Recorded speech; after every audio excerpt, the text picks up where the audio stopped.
In a rain-soaked English manor, Sir Henry Caldwell is found stabbed to death in a locked study, the murder weapon vanished, and no one seen entering or leaving. Scotland Yard is baffled, but Hercule Poirot, with his razor-sharp mind, steps in. As secrets unravel, family betrayals, hidden passages, and a cunning conspiracy, Poirot races against time, piecing together clues from a spilled brandy glass, a burned letter, and a nervous maid's testimony. In just hours, he exposes a shocking plot involving greed, love, and revenge, proving no mystery can outwit his little grey cells. Chapter 1. The Urgent Summons. The rain fell in relentless sheets over London, the kind of autumn drizzle that seemed to seep into the very bones of the city.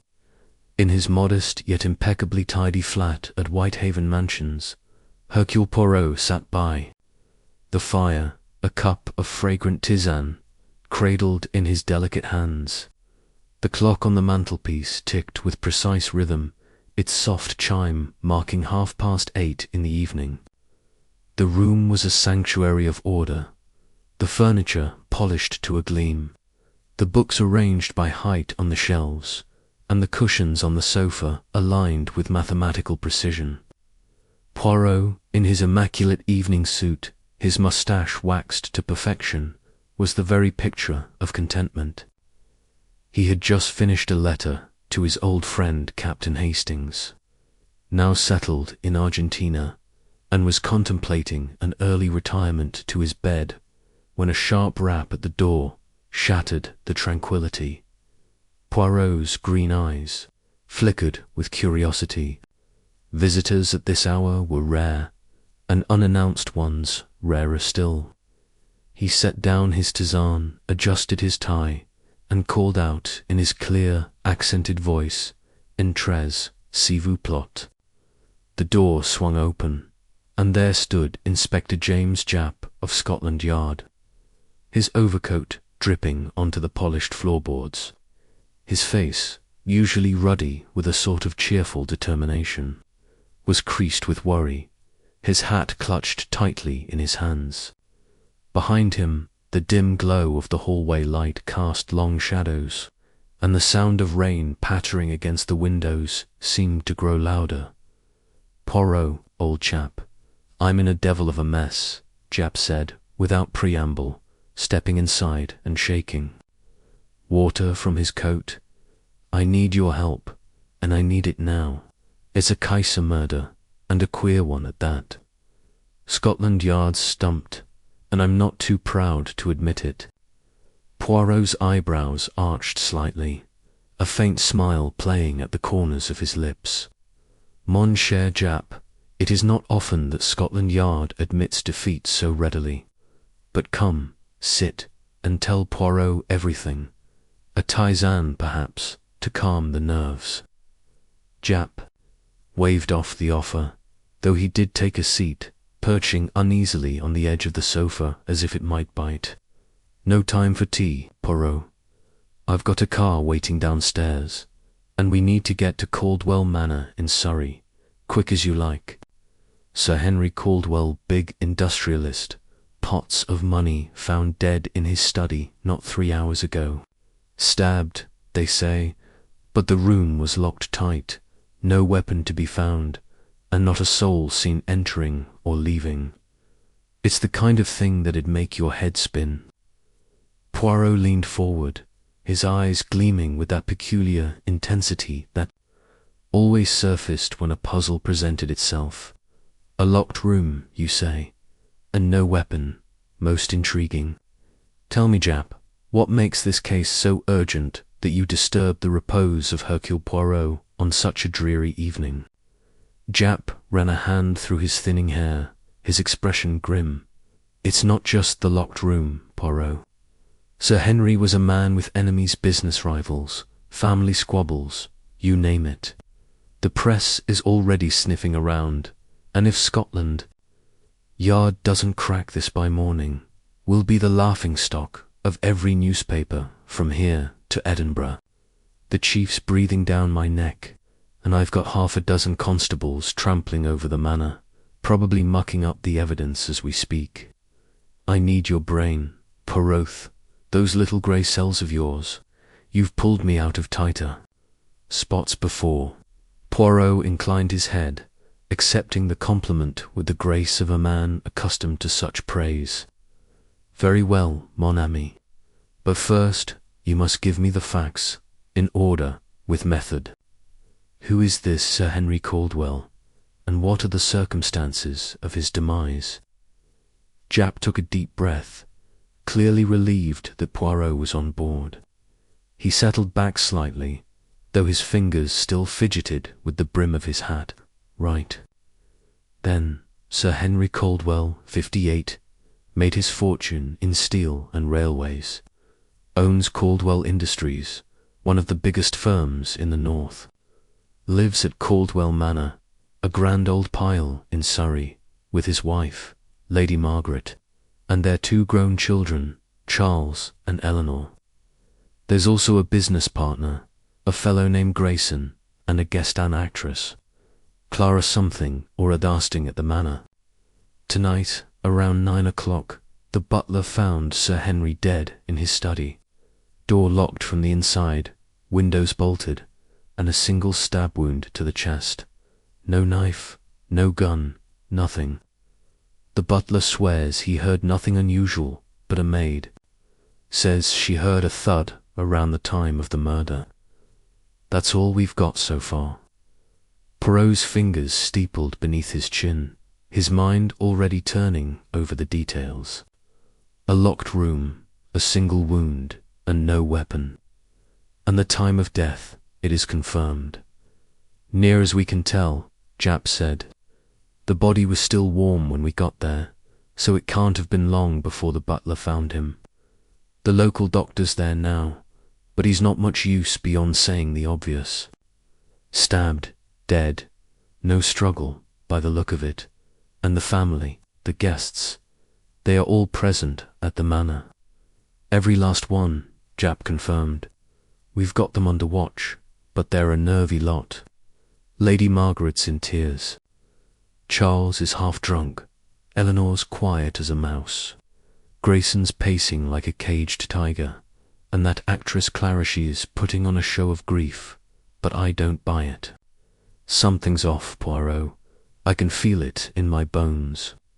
Poirot rose, his movements precise and deliberate. Then we shall go to this Caldwell Manor, and Poirot shall see for himself. The little grey cells, they are already at work, Japp. But we must have order, method, and observation. Fetch my coat, if you please, and we shall depart at once. Japp leaped to his feet, relief flooding his face. You're a lifesaver, Poirot. I knew you wouldn't let me down. Within minutes, Poirot had donned his heaviest overcoat, selected a sturdy umbrella, and followed Japp down to the waiting police car.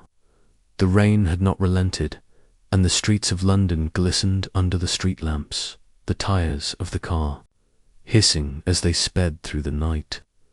Poirot sat in the back, his hands folded neatly over the handle of his umbrella, his mind already constructing a mental map of the case. A locked room, a missing weapon, a household full of suspect siege. Peace was a fragment of a puzzle, and Hercule Poirot was never happier than when faced with a puzzle that baffled others. The journey to Surrey took just over an hour. The car, weaving through the darkened countryside until the silhouette of Caldwell Manor loomed against the stormy sky. The manor was a sprawling edifice of grey stone, its turrets and gables giving it the air of a medieval fortress, though its windows glowed with the warm light of electric chandeliers. As the car crunched to a halt on the gravel drive, a constable hurried forward, holding an umbrella to shield Japp and Poirot as they stepped out. Any news? Japp barked, shaking rain from his hat. Nothing new, sir, the constable replied, his voice tense. The family's in the drawing room, and the local sergeant's keeping an eye on things. The doctor's finished his preliminary look, says, "It's definitely murder, but he can't make head nor tail of how it was done." Japp grunted, leading Poirot up the wide stone steps to the manor's entrance.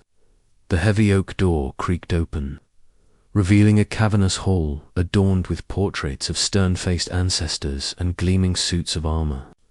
A butler, pale and trembling, stood waiting, his hands clasped tightly before him. "Mr. Poirot, sir," the butler said, bowing slightly. "I'm Wilkins, the butler. This is a terrible business, sir, terrible. If you'll follow me, the family is in the drawing-room." Poirot nodded, his sharp eyes taking in every detail. The polished marble floor, the faint smell of beeswax, the nervous twitch in Wilkins' left hand. "Mercy, Monsieur Wilkins. But first, tell me, you are the one who discovered the body, yes?" Wilkins swallowed hard, his Adam's apple bobbing. "Yes, sir. I went to the study at 9:15 to bring Sir Henry his evening brandy. The door was locked, which wasn't unusual. He often locked it when working late. But when I knocked and got no answer, I grew worried. I called for Mr. Charles, and we forced the door open. That's when we found him. Dead, sir, slumped over his desk." Poirot's eyes narrowed. "And you heard nothing, saw nothing, before this?" "Nothing, sir," Wilkins said, though his voice wavered slightly. "Well, except for Jenny, the maid. She mentioned hearing a thud around 9, but she thought it was just a book falling in the library." "Very good," Poirot said, filing the information away. "Now, lead us to the family, if you please." The drawing-room was a grand space, its walls lined with crimson wallpaper and heavy oak panelling. A fire roared in the grate, casting flickering shadows over the assembled company.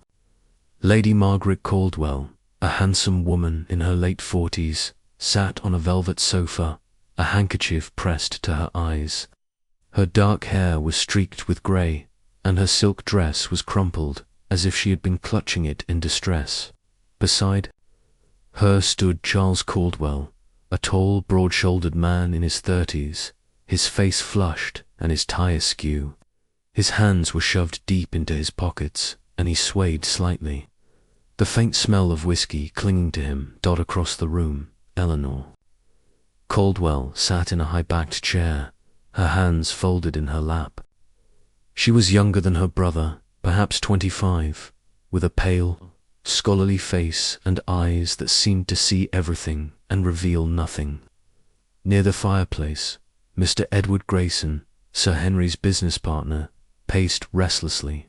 He was a lean man with sharp features and a nervous energy, his fingers drumming against his thigh. And finally, reclining on a chaise longue like a stage diva, was Miss Clara Beaumont, the actress.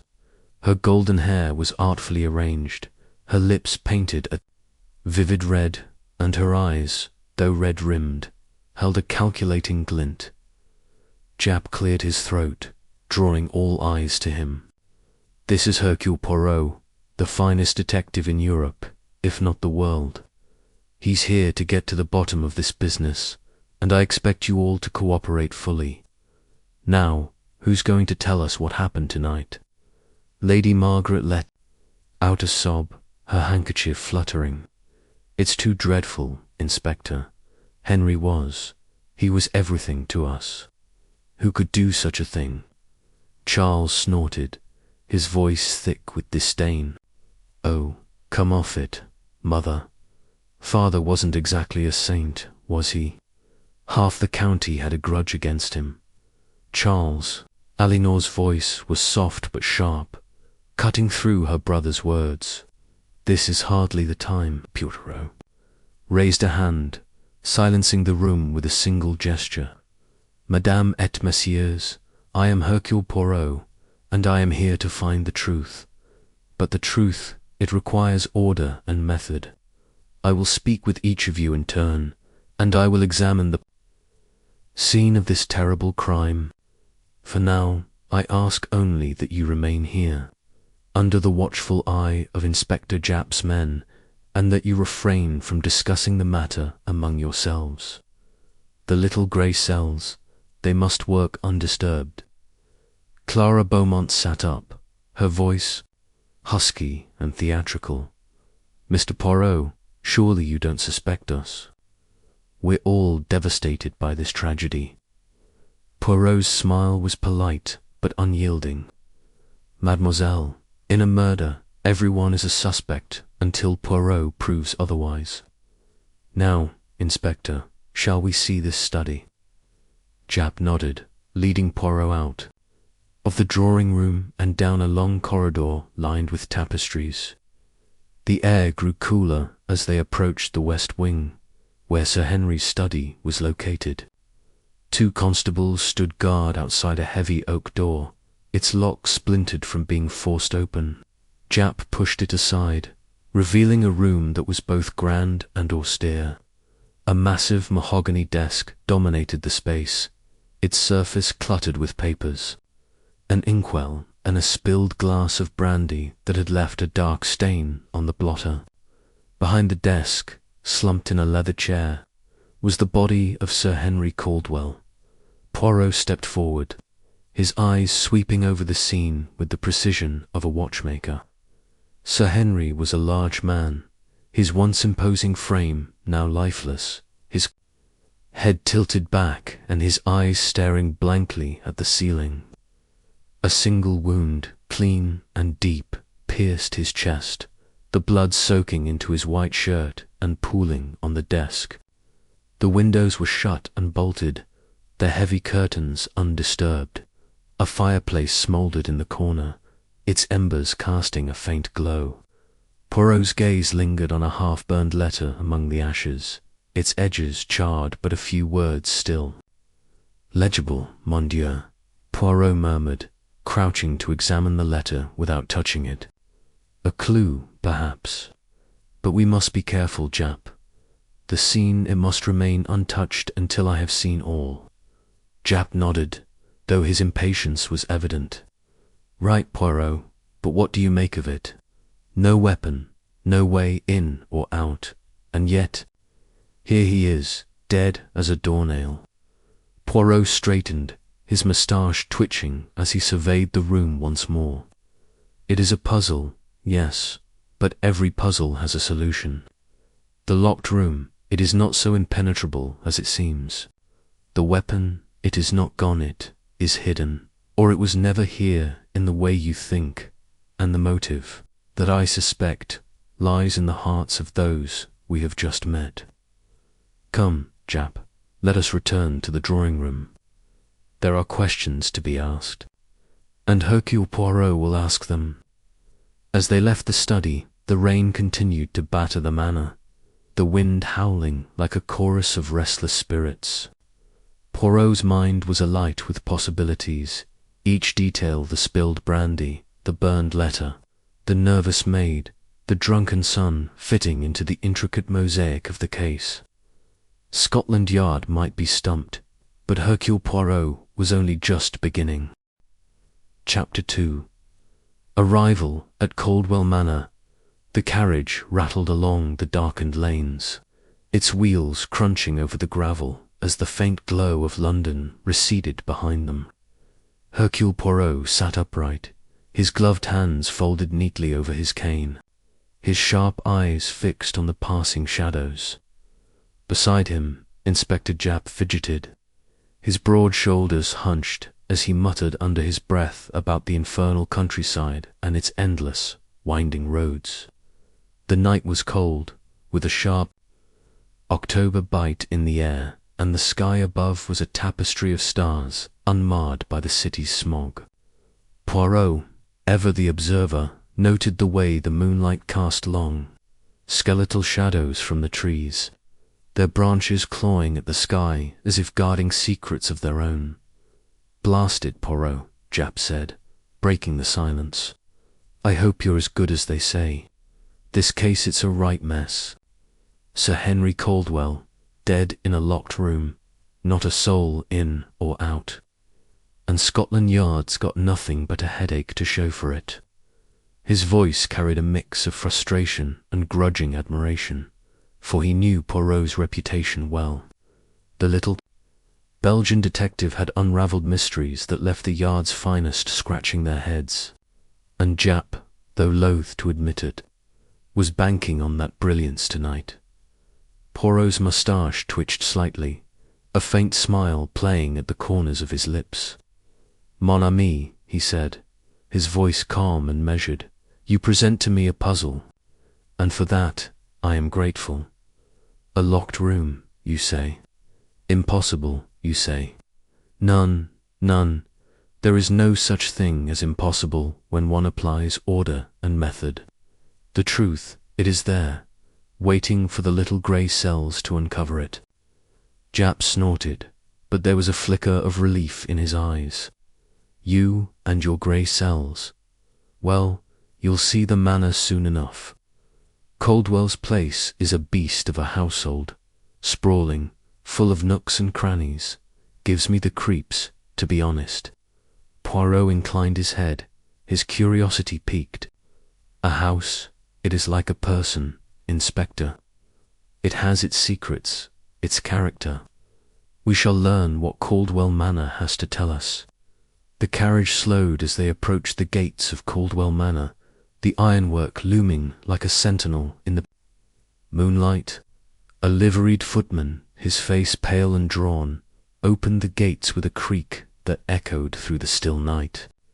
The carriage rolled up the long drive, lined with ancient oaks whose gnarled branches seemed to whisper as the wind stirred them. At the end of the drive stood the manor itself, a grand Georgian edifice of weathered stone, its tall windows glowing with the warm light of countless lamps. Yet, despite the light, there was an air of unease about the place, as if the house itself mourned its master's passing as they stepped from the carriage. Poirot adjusted his coat, his keen eyes taking in every detail, the ivy clinging to the walls, the faint cracks in the stone, the way the gravel crunched unevenly underfoot. Jap, less concerned with aesthetics, strode toward the entrance, where a butler stood waiting, his posture rigid despite the late hour. "Mr. Poirot, Inspector Jap," the butler said, his voice low and formal, though his hands trembled slightly, as he held the door open. "The family is in the drawing-room, as you requested, Inspector. They are distressed, as you might expect." "Distressed, eh?" Jap muttered, glancing at Poirot. "Let's see how distressed they really are." The entrance hall was vast, its polished marble floor reflecting the light of a chandelier that hung like a constellation above. Portraits of stern-faced Caldwells lined the walls, their eyes seeming to follow the visitors as they crossed the threshold.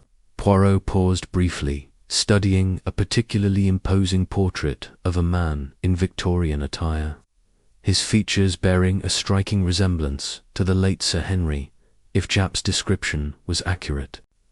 The air smelled faintly of beeswax and old wood, but there was something else, a faint, metallic temps that Poirot's sensitive nose detected. Though he said nothing for the moment, the butler led them through a series of corridors, each lined with dark panelling and heavy drapes, until they reached the drawing-room. The door opened to reveal a scene of barely contained chaos. A fire roared in the massive hearth, casting flickering shadows across the room, where a dozen or so people stood or sat in various states of agitation.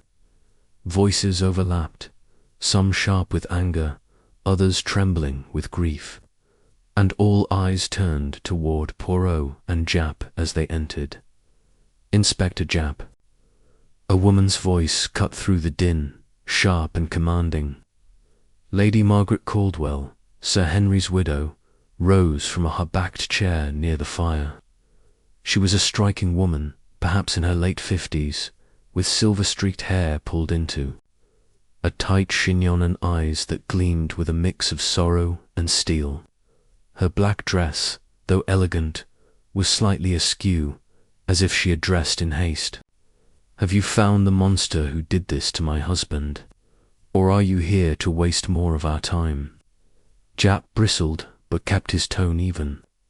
"Lady Margaret, this is Hercule Poirot, a detective of some renown. He's here to help us get to the bottom of this." Poirot bowed slightly, his manner impeccable. "Madame, my deepest condolences for your loss. I assure you, I am here to uncover the truth, and I shall do so with all haste and precision." Lady Margaret's gaze softened slightly, but her lips remained a thin line. "I hope you're as good as they say, Mr. Poirot. My husband was a good man, and he deserved better than this." Her voice caught, and she turned away, dabbing at her eyes with a laced handkerchief. Poirot's eyes swept the room, cataloguing the others present. A young man in his 30s, with dishevelled hair and a flushed face, stood near the window, a glass of whiskey in his hand. This, Poirot deduced, was Charles Caldwell, the son, whose reckless gambling Japp had mentioned in the carriage. His eyes were bloodshot, and his posture suggested a man on edge, as if expecting accusation at any moment.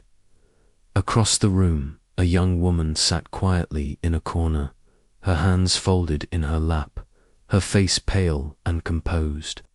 Eleanor Caldwell, the daughter, was a stark contrast to her Bruffuslight, with delicate features and large, thoughtful eyes behind wire-rimmed spectacles. She held a book, though it remained unopened, as if she were using it as a shield against the room's tension. Near the fire stood a man in his 50s, impeccably dressed in a tailored suit, his grey hair slicked back and his demeanour one of calculated calm. Mr. Grayson, Sir Henry's business partner, met Poirot's gaze with a nod, though his eyes betrayed a flicker of unease. Beside him, a woman in her late 20s, clad in a vibrant emerald dress that seemed out of place in the sombre setting, paced restlessly. Miss Clara Beaumont, the visiting actress, had the kind of beauty that demanded attention, with golden curls and a theatrical air that suggested she was accustomed to the spotlight. Yet her movements were jerky, her smile forced, as if she, too, carried a burden. The rest of the room was filled with staffer-maid who hovered near the door, her hands twisting in her apron, a footman who stood rigidly by the wall, and a cook who muttered to herself in a corner, her face red from crying. The air was thick with grief, suspicion, and something else, something Poirot could not yet name, but felt as surely as he felt the warmth of the fire. "Mr. Poirot," Japp said, stepping forward, "this is the lot we're dealing with, sir.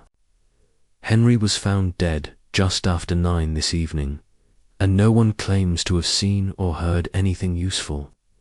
I've got my men combing the grounds, but so far it's a blank slate." Poirot nodded, his eyes still moving over the room, taking in the smallest details, the way Charles's hand shook as he raised his glass, the faint ink stain on Clara's glove, the way Eleanor's fingers tightened on her book when her brother glanced at her. "A blank slate, you say, Inspector? Nan, there is no such thing. Every room, every person, they tell a story. We must only listen." Lady Margaret spoke again, her voice sharp. "Listen to what, Mr. Poirot? My husband is dead, murdered in his own home, and you stand here speaking in riddles." Madame Poirot said gently, "I do not speak in riddles, but in truths waiting to be uncovered. Tell me, if you please, what happened this evening before the tragedy was discovered." Lady Margaret hesitated, then sank back into her chair, her hands clasped tightly. "It was a normal evening, as far as I knew. Henry was in his study, as He often was after dinner. He liked to work late, going over accounts or letters. I was in my room, resting. Charles was out, I believe. Eleanor was in the library, as always. Mr. Grayson was in his guest room, and Miss Beaumont was, I don't know, rehearsing or some such thing. Clara Beaumont's head snapped up, her cheeks flushing. I was in my room, practicing my lines. For a new play, I had no reason to be anywhere near Sir Henry's study. Her voice was sharp, defensive, and Poirot noted the way her eyes darted to Charles before returning to him. "And you, Monsieur Grayson?" Poirot asked, turning to the business partner. "Where were you when this tragedy occurred?" Grayson cleared his throat, his voice smooth but deliberate. "I was in my room, reviewing some documents Sir Henry had sent me earlier in the week. We were preparing for a significant business decision, and I needed to ensure everything was in order." Poirot nodded, his expression unreadable. "And you, Mademoiselle Eleanor?" Eleanor looked up, her voice soft but steady. "I was in the library, reading. I often spend my evenings there. I didn't hear anything unusual until the maid screamed."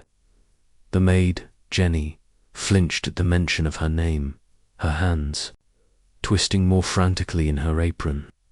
Poirot's gaze settled on her, and he stepped closer, his voice gentle. "Mademoiselle Jenny, you discovered the body. Tell me, what did you see?" Jenny's eyes widened, and she glanced nervously at Lady Margaret before speaking.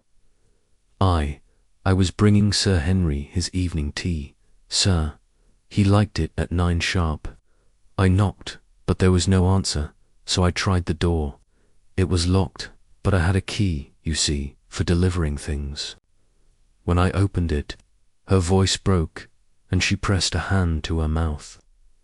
He was there, slumped over his desk, blood everywhere. I screamed and ran for help." Poirot's eyes narrowed slightly. "Blood everywhere, you say? And the door? It was locked when you arrived?"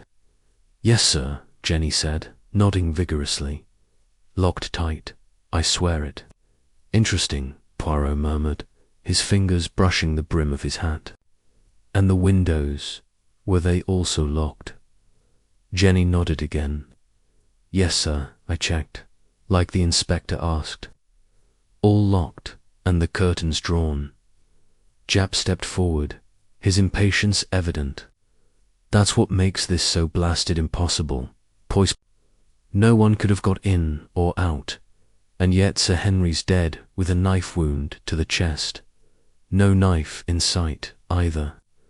Poirot's moustache twitched again, and he raised a hand, silencing Japp. "Patience, mon ami. The impossible, it is only a matter of perspective. Let us see this study, if you please." The group moved through the manor's corridors, their footsteps echoing in the stillness. The study was at the far end of the house, its heavy oak door standing ajar now, guarded by a young constable who saluted Japp as they approached. Poirot paused at the threshold, his eyes sweeping the room before he stepped inside.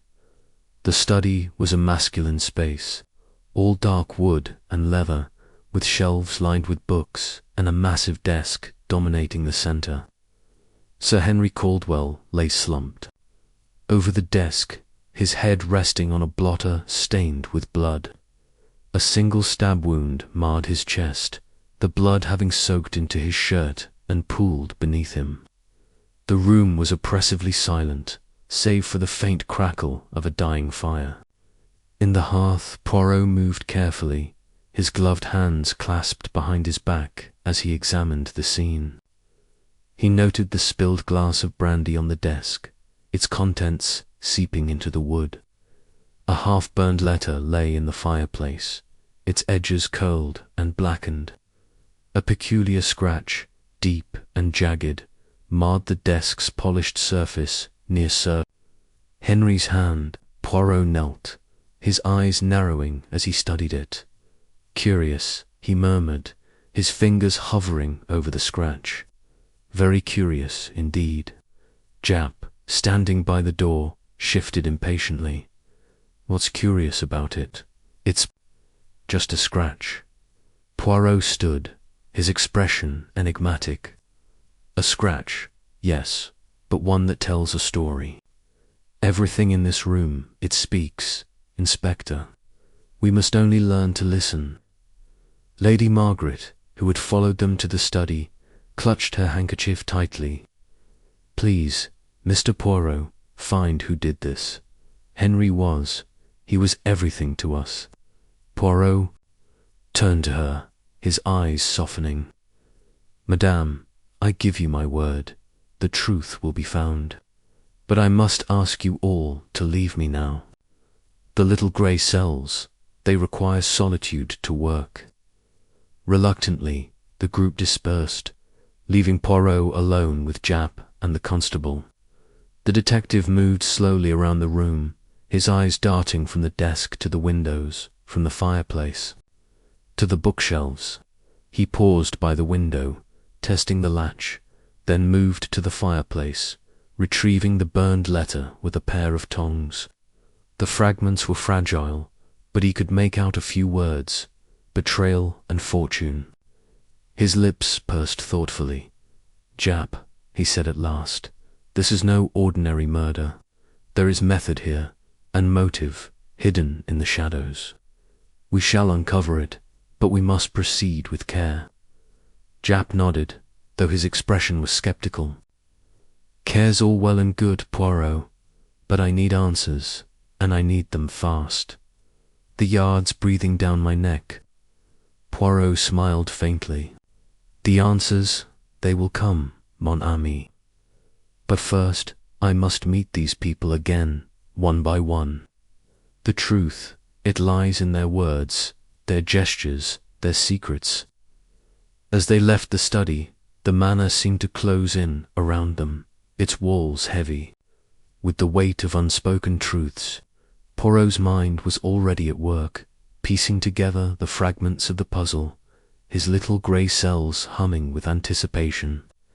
The night was far from over, and Caldwell Manor had many secrets yet to yield. Chapter 3. The locked study. The night air clung damply to the sprawling grounds of Caldwell Manor as Hercule Poirot and Inspector Jap stepped out of the police car, their shoes crunching on the gravel drive.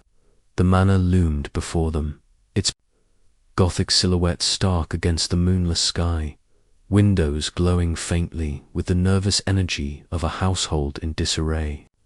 Jap, his face drawn with exhaustion, muttered something about the impossibility of the case, but Poirot's sharp eyes were already scanning the facade, noting the ivor-clad walls and the heavy oak door that stood slightly ajar, as if the house itself were reluctant to keep secrets. Inside, the grand foyer was a whirl of activity. Servants darted about, their whispers mingling with the creak of old wood and the distant sobbing of a woman. A constable stood guard at the base of a sweeping staircase, his notebook open but untouched, as if the crime defied even the attempt to record it. Jap led Poirot past the curious glances of the staff, up the staircase, and down a long corridor lined with portraits of stern-faced Caldwells, their eyes seeming to follow the intruders. At the end of the hall, a heavy door stood closed, its polished surface marred only by a single brass keyhole. This is it, Jap said, his voice low, almost reverent. Sir Henry's study, locked from the inside when we arrived. No one's touched a thing, per your instructions. Poirot nodded, his moustache twitching slightly as he absorbed the gravity of the moment. Very good, mon ami. Let us see what secrets this room holds.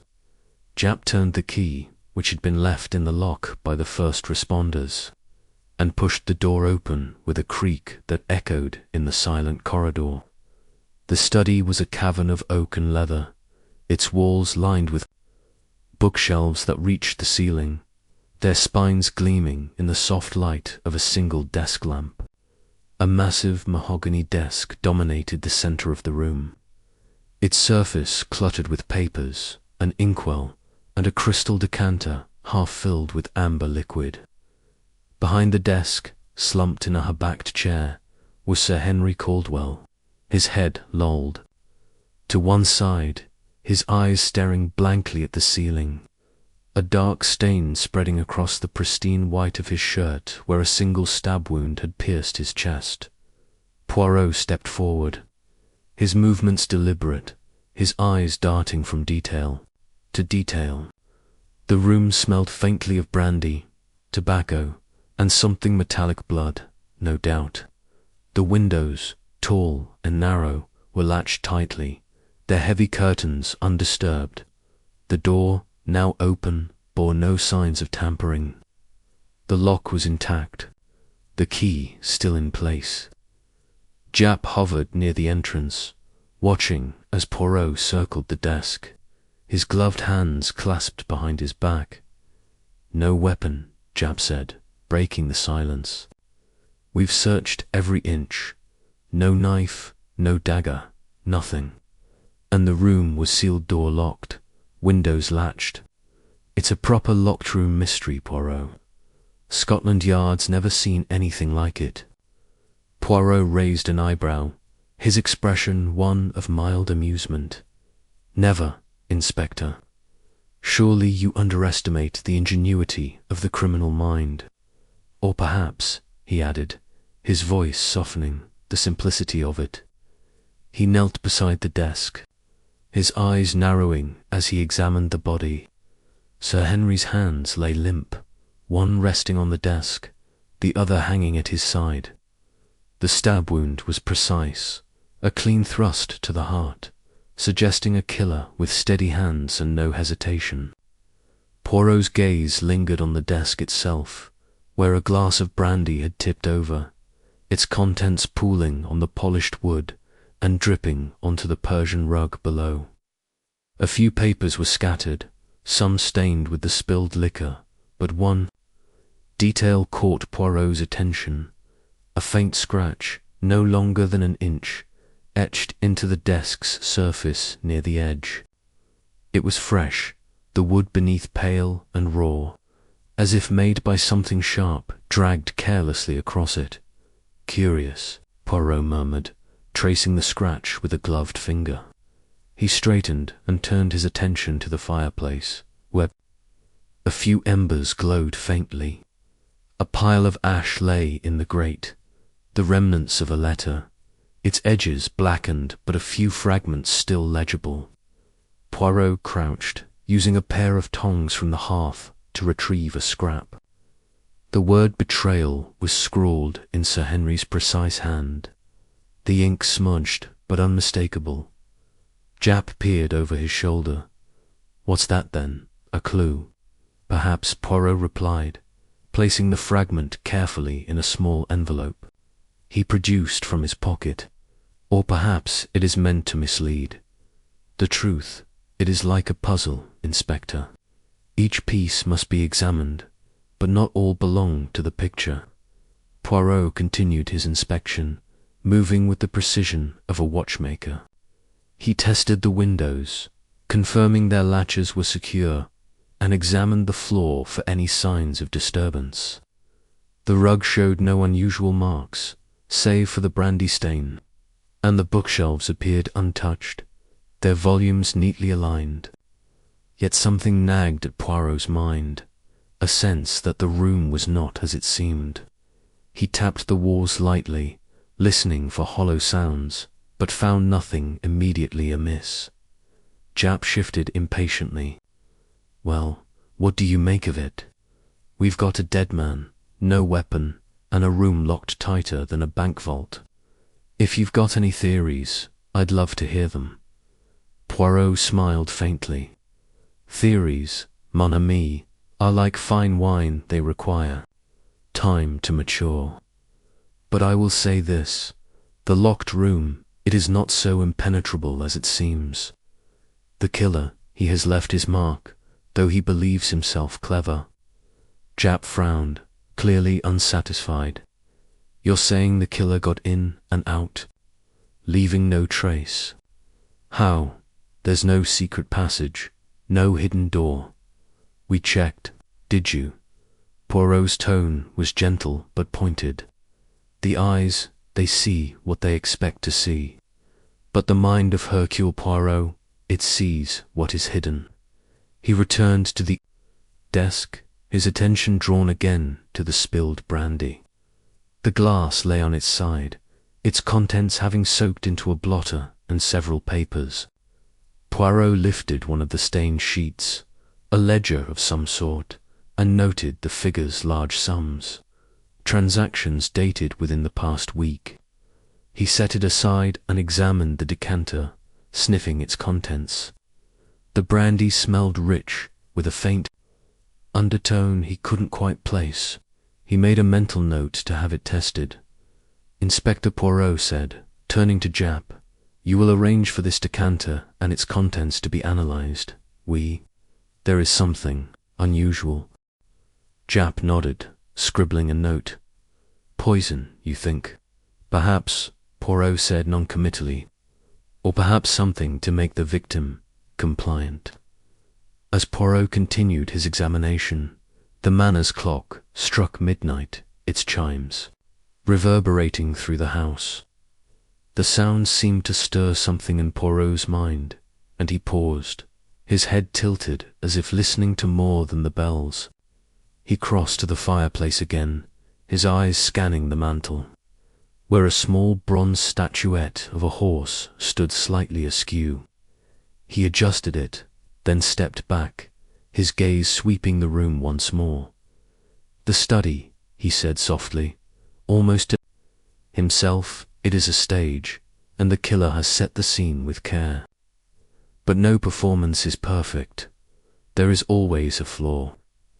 Japp sighed, rubbing his temples. "You're talking in riddles again, Poirot. Give me something concrete." "Concrete, you say?" Poirot's eyes gleamed. "Very well, the scratch on the desk, it is not an accident. It was made by something sharp, something that was here and is now gone. The letter in the fireplace, it speaks of betrayal. Perhaps Sir Henry knew of a threat. And the brandy." He trailed off, his fingers tapping lightly against his chin. "We must learn more of this household, Inspector. The secrets, they are not only in this room, but in the hearts of those who walk these halls." Japp groaned. "You're saying we've got to dig into the family's dirty laundry?" "Precisement," Poirot said, his voice firm. "The locked room, it is but the beginning. The true mystery lies in why Sir Henry was killed and who stood to gain." As they left the study, Poirot cast one last glance at the scene, his mind already piecing together the fragments of the puzzle. The locked door clicked shut behind them, sealing the secrets of the room for now. But Poirot knew that no lock, no matter how clever, could keep the truth from his little grey cells. The corridor outside was colder, the air heavy with the weight of the night's events. Japp led the way to the drawing room, where the household had gathered, their faces a mix of grief, fear, and suspicion. Lady Margaret sat stiffly on a velvet settee, her hands clasped tightly, her eyes red-rimmed but dry. Charles paced near the window, his jaw set, a cigarette dangling from his fingers. Eleanor sat apart, a book open on her lap, though her eyes were fixed on some distant point. Mr. Grayson stood by the fireplace, his expression unreadable, while Clara Beaumont reclined dramatically in an armchair, a handkerchief pressed to her lips. Poirot took in the scene, his sharp eyes noting every detail. The way Charles's fingers trembled slightly, the faint ink stain on Clara's glove, the way Eleanor's book was upside down. He said nothing, but his mind was already at work, cataloguing these observations, filing them away for later. Japp cleared his throat. Right then, Mr. Poirot will be assisting us with the investigation. I expect your full cooperation. Lady Margaret's voice was sharp. This is outrageous. My husband is dead, and you bring a private detective into our home. Poirot bowed slightly. Madame, I am Hercule Poirot, and I assure you, my only purpose is to find the truth. Your husband's death, it is a tragedy, but also a puzzle. And puzzles, they are my specialty. Charles snorted. A puzzle. My father's been murdered, and you're playing games. Not games, Monsieur Poirot said calmly. Order and method. They will lead us to the killer. Clara's voice, soft and theatrical, broke the tension. Oh, it's all so dreadful. Poor Sir Henry, who could do such a thing? Poirot's eyes met hers, and for a moment her composure faltered. He smiled faintly. That, mademoiselle, is what we shall discover. As Japp began organizing the interviews, Poirot stepped to the side, his mind returning to the study. The scratch, the letter, the brandy, they were threads in a tapestry, and he was determined to unravel it. The locked room was not just a mystery.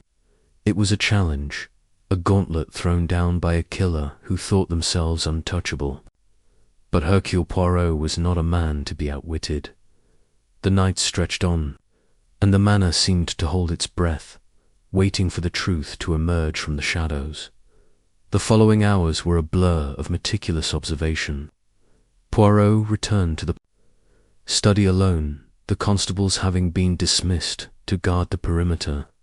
He stood in the center of the room, his eyes closed, letting the silence speak to him. The study was more than a crime scene.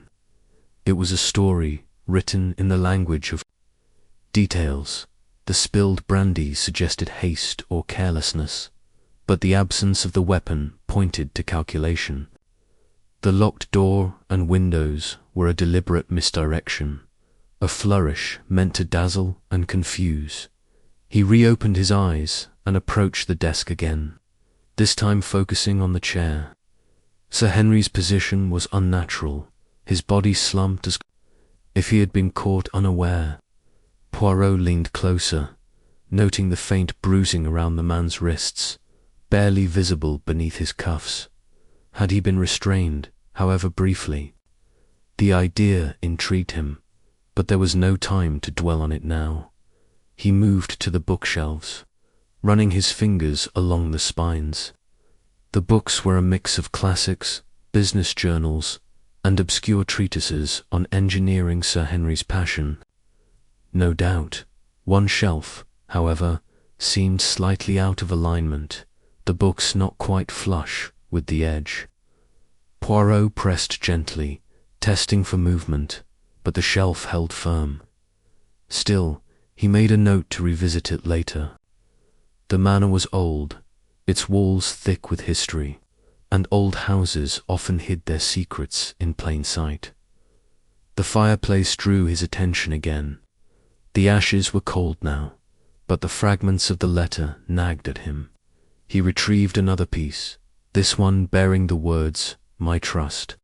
Combined with betrayal, it painted a picture of a man who had discovered something painful, perhaps personal. Poirot slipped the fragment into his envelope, his mind racing. He stepped back, taking in the room as a whole. The study was a fortress designed to protect its occupant, yet it had failed Sir Henry. Or had it? The locked room suggested the killer was someone within the manor, someone who knew its secrets. Poirot's thoughts turned to the household, each member a potential piece of the puzzle. Charles, with his debts and temper. Clara, with her charm and hidden motives. Eleanor, quiet but perhaps too observant. Grayson, whose business ties gave him reason to resent Sir Henry. And Lady Margaret, whose grief seemed tempered by something unspoken. The clock struck 1. Its chimes a reminder of time's relentless march. Poirot knew he could not linger here forever. He left the study, locking the door behind him, and rejoined Japp in the drawing room, where the interviews were about to begin. As he walked, his mind churned, piecing together the fragments of the case. The locked study was not just a crime scene, it was a statement. The killer had wanted to make a point, to prove their cleverness. But Poirot was no ordinary detective. He would find the flaw in their design, the thread that would unravel their carefully constructed mystery. And so, with the Manor's secrets whispering around him, Hercule Poirot began his hunt for the truth. The study remained a focal point as Poirot and Japp prepared for the interviews. The room's details lingered in Poirot's mind like notes in a symphony, each one significant yet incomplete without the others. He sat in a corner of the drawing room, his notebook open, jotting down observations in his precise, angular script. The scratch on the desk, the burned letter, the brandy, the locked door, they were not random. They were deliberate, each a brushstroke in the killer's portrait. Japp, meanwhile, was growing restless. "We've got to move fast, Poirot. The press will be all over this by morning. Sir Henry was a big name. If we don't have answers soon, Scotland Yard's going to look like a bunch of fools." Poirot's lips curved slightly. "Patience, Inspector. The truth, it does not yield to haste. We will find the answers, but we must ask the right questions first." Japp muttered something under his breath, but nodded.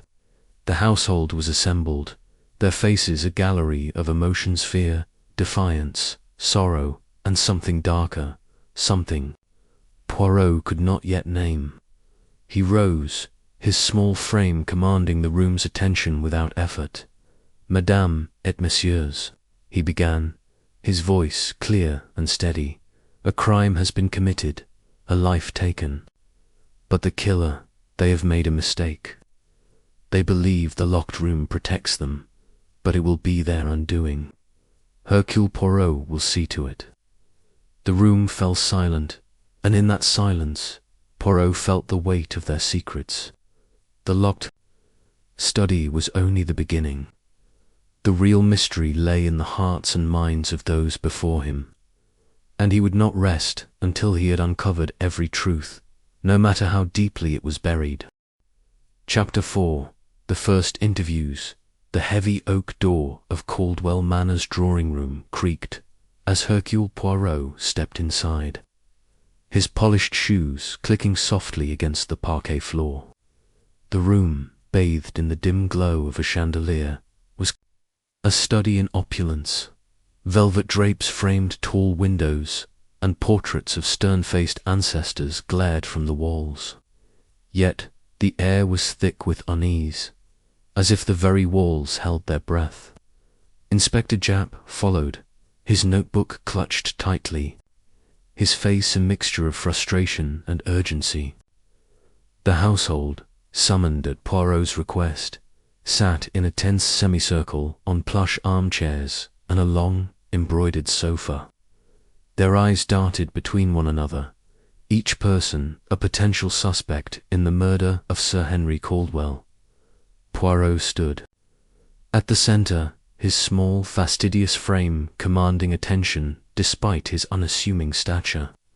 His moustache, meticulously groomed, twitched slightly as he surveyed the room.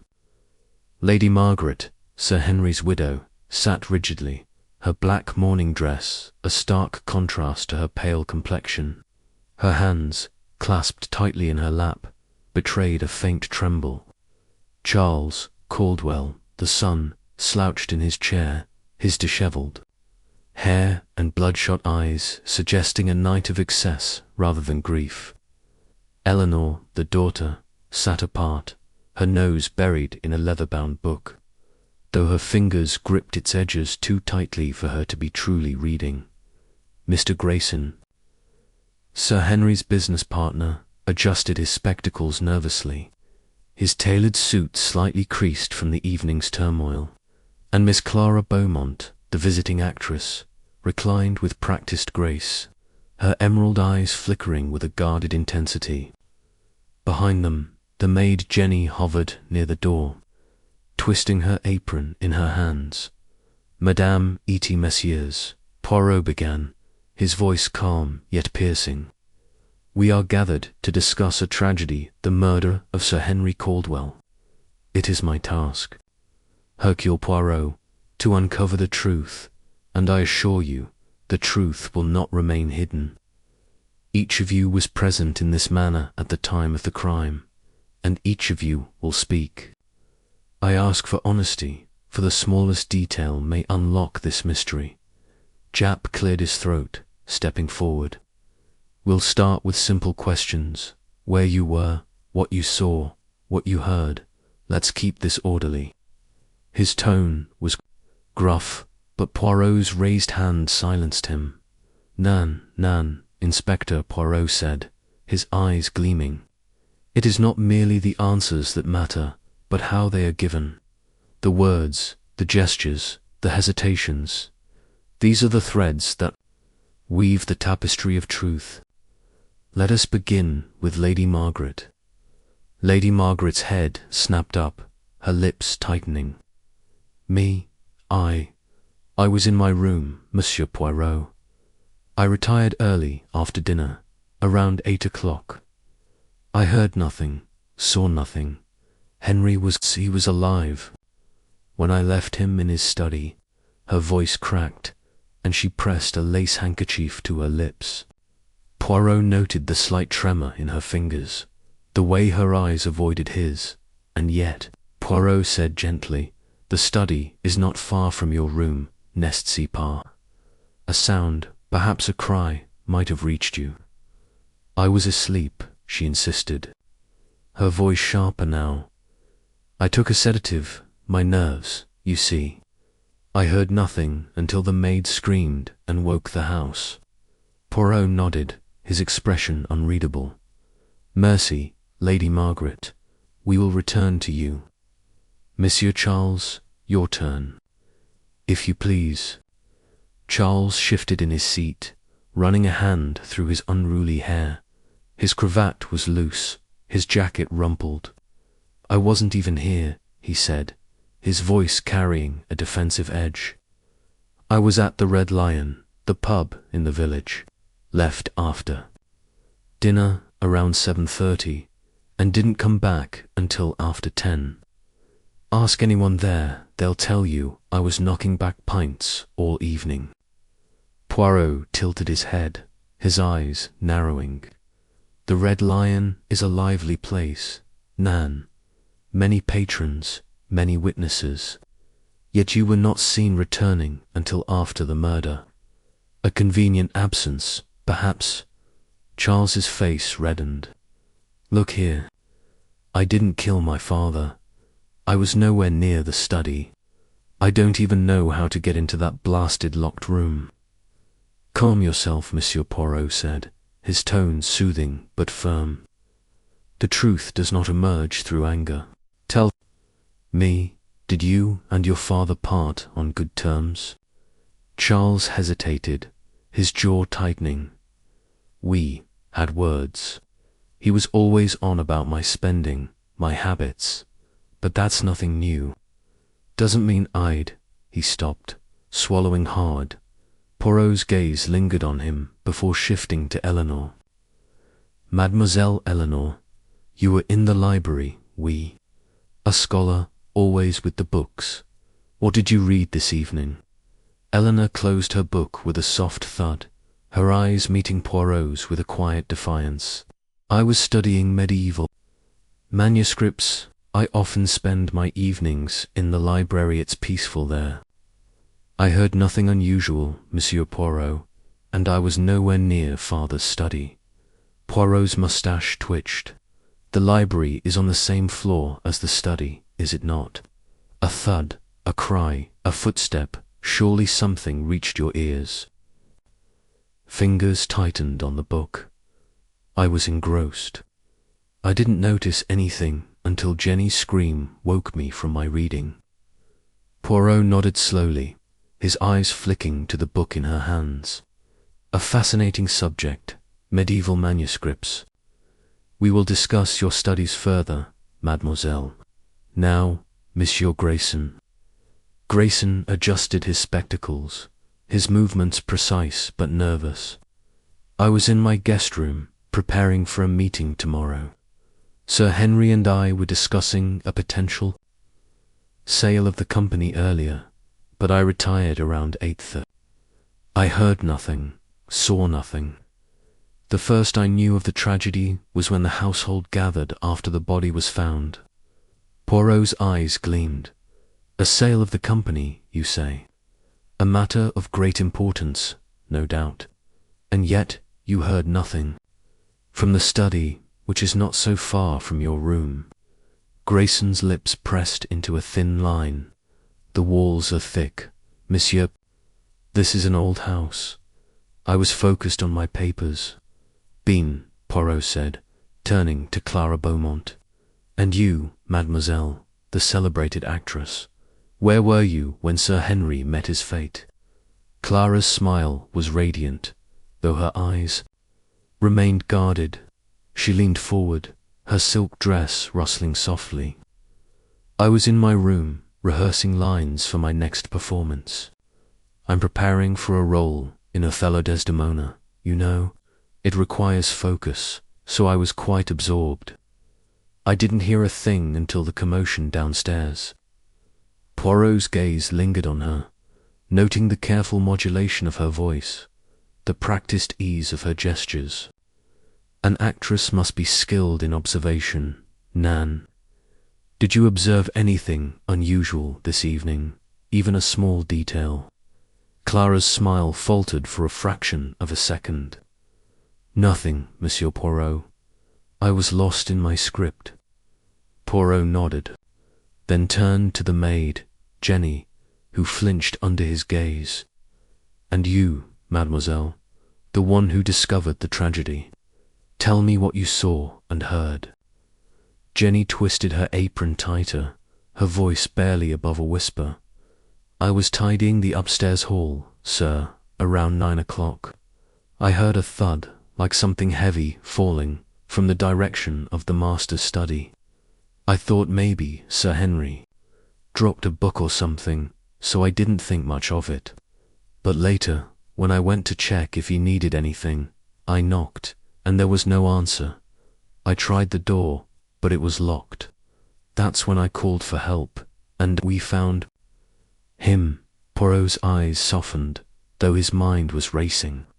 A thud at 9 o'clock, you say, and you saw no one near the study? No, sir, Jenny said, her eyes wide. The hall was empty. I swear it. Mercy, Mademoiselle, Poirot said, stepping back to survey the group. Each of you claims innocence, yet someone in this house has committed a crime most foul. The alibis, they are vague. The stories, they do not align perfectly. But fear not the little grey cells of Hercule Poirot, they are already at work. Japp coughed, flipping through his notebook. Right then, we'll verify these alibis.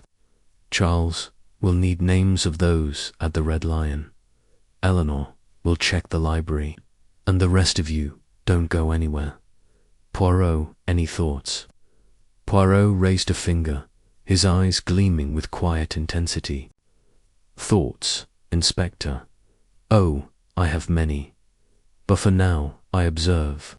The widow, she trembles, yet her grief seems restrained.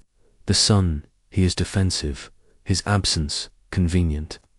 The daughter, she hides behind her books, but her eyes betray a sharpness.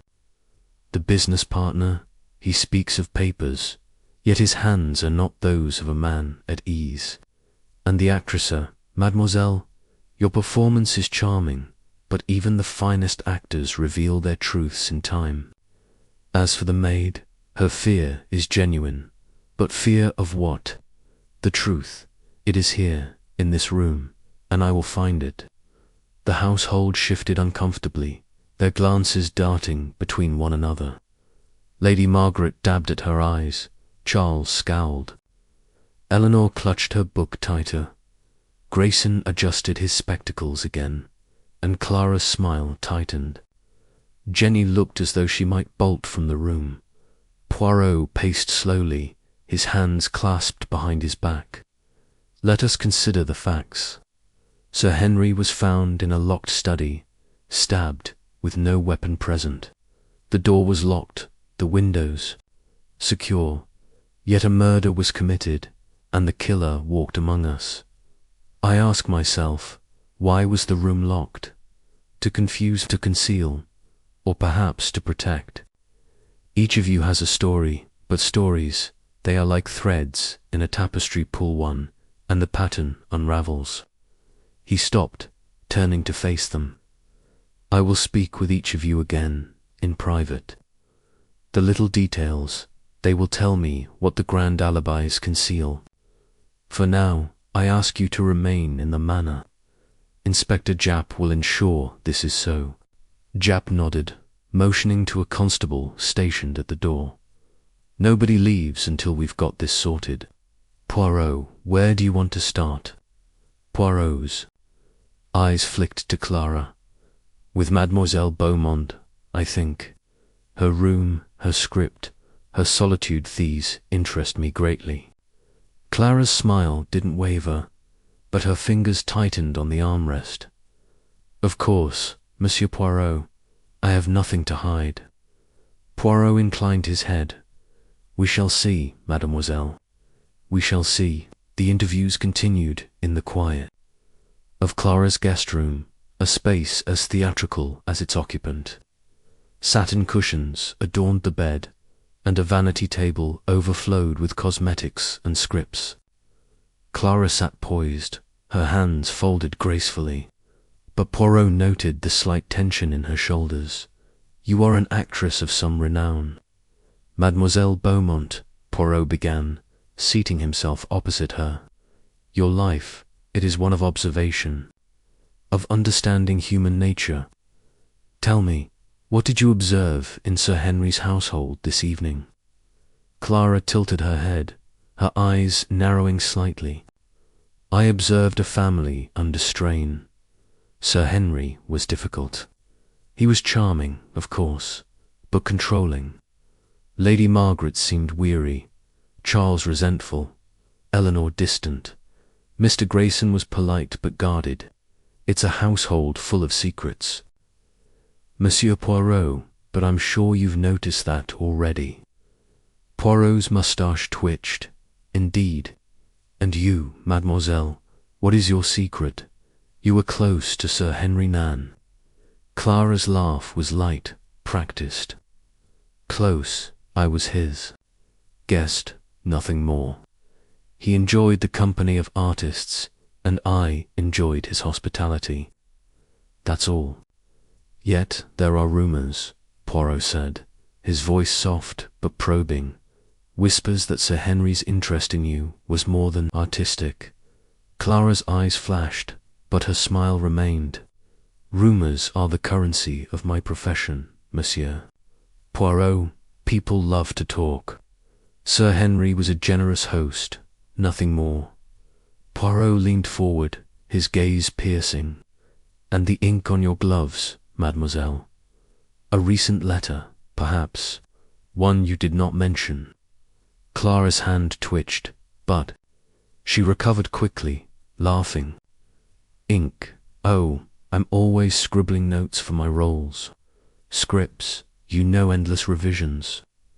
Poirot nodded, though his eyes betrayed his skepticism. Bean, we will speak again, mademoiselle. The truth, it has a way of revealing itself. Next. Poirot moved to Lady Margaret's private sitting room, a space of muted elegance with floral wallpaper and a small writing desk. She sat stiffly, her handkerchief crumpled in her hand. You loved your husband, madame? Poirot asked gently.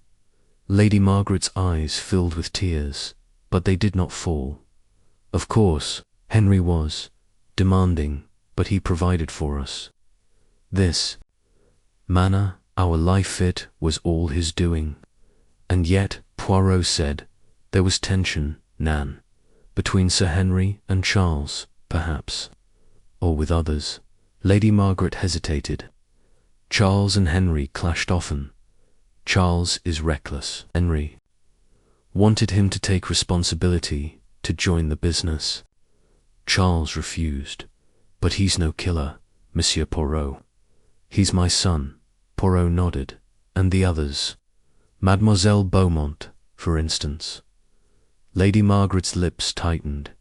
That woman, Henry was charmed by her, but I didn't trust her. She's an actress always performing. I warned Henry, but he laughed it off. Mercy, Madame Poirot said. Your candor is appreciated.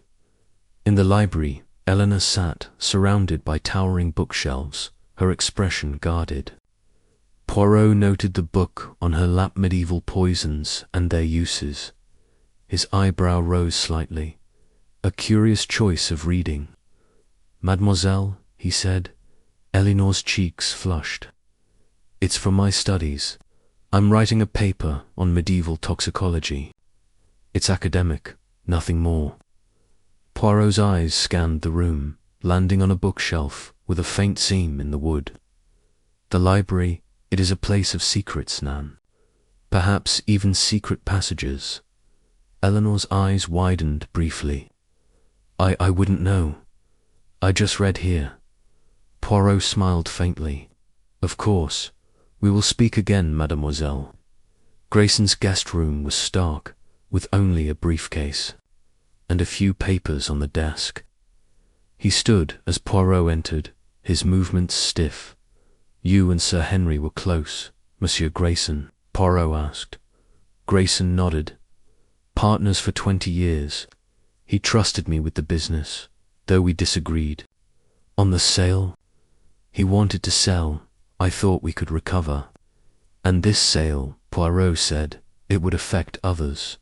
Charles, perhaps. Grayson's eyes flickered. Charles would lose his inheritance. Yes. He was furious about it. But I had no part. In Henry's death, Monsieur Poirot. Poirot nodded. We shall see, monsieur. Finally, Poirot spoke to Jenny in the servants' quarters. She was pale, her hands trembling. You were frightened, mademoiselle, Poirot said kindly.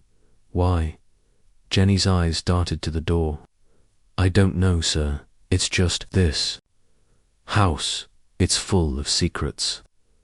I heard that thud, and I keep thinking, what if the killer saw me? Poirot placed a reassuring hand on her shoulder. You are safe, mademoiselle.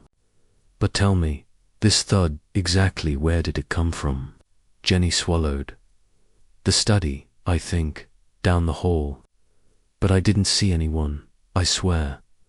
Poirot nodded, his mind racing. The interviews had revealed much tensions, secrets, inconsistencies. The alibis were flimsy, the motives plentiful. Charles's absence, Clara's ink-stained gloves, Eleanor's curious reading, Grayson's business disputes, Jenny's fearage was a piece of the puzzle. The locked study, the missing weapon, the burned letter, they all pointed to a truth. Just out of reach. But Hercule Poirot's little grey cells were already weaving the threads together, and he knew the truth would soon emerge. As he left the servants' quarters, he murmured to himself, the tapestry, it begins to take shape. But one thread remains loose, and I, Hercule Poirot, will find it. Chapter 5. Scotland Yard's frustration. The morning sun barely pierced the heavy drapes of Caldwell Manor's drawing-room, casting long, sombre shadows across the polished mahogany furniture. Hercule Poirot sat in a high-backed armchair, his small, immaculate frame a stark contrast to the sprawling chaos of the investigation unfolding around him. His polished shoes gleamed, his moustache was perfectly waxed, and his sharp green eyes darted about, absorbing every detail of the room and its occupants. Inspector Japp, pacing near the fireplace, was a bundle of restless energy. His face flushed with the frustration that had been mounting since their arrival at the manor the previous night. The air was thick with tension, the kind that follows a crime that defies explanation, and Scotland Yard's finest were grappling with a case that seemed to slip further from their grasp with every passing hour. Japp stopped his pacing and ran a hand through his thinning hair, his voice tinged with exasperation. "I tell you, Poirot, this is one for the books. No fingerprints, no weapon, no sign of forced entry on that blasted study locked tighter than a bank vault. It's as if the killer vanished into thin air." He threw his hands up, his overcoat flapping as he turned to face the detective. "We've got nothing, and the press will have a field day if we don't wrap this up soon." Poirot tilted his head, his fingers steepled beneath his chin, his expression one of calm curiosity rather than the agitation that gripped Japp mon ami. He said softly, his Belgian accent precise and measured, "You permit the chaos to cloud your judgment. The absence of evidence, it is not the evidence of absence. The truth, it is there, waiting for us to uncover it with order and method." Japp snorted, though there was a flicker of respect in his eyes. "Order and method, eh? Well, I'd like to see your little grey cells make sense of this mess. We've got a dead man, a locked room, and a house full of people who all claim they were somewhere else when it happened. What's your take, Poirot? You've been awfully quiet since we've left the study." Poirot's lips curved into a faint, enigmatic smile. "Quiet, yes, but not idle, Inspector. The mind, it works even when the tongue is still. I observe, I reflect, and already certain pieces of the puzzle begin to align. But we must proceed with care. The obvious, it is rarely the truth." Japp groaned, dropping into a chair opposite Poirot. "Don't start with your riddles, man. Just give me something to work with. We've got Charles Caldwell looking like our best bet debts up to his eyeballs, and the servants say he and his father had a blazing row last week. But we've got no proof, no weapon, nothing to pin him with. It's all guesswork." Poirot's eyes narrowed, his tone gently chiding. "Guesswork, Inspector, is the enemy of justice. To accuse without evidence is to invite error.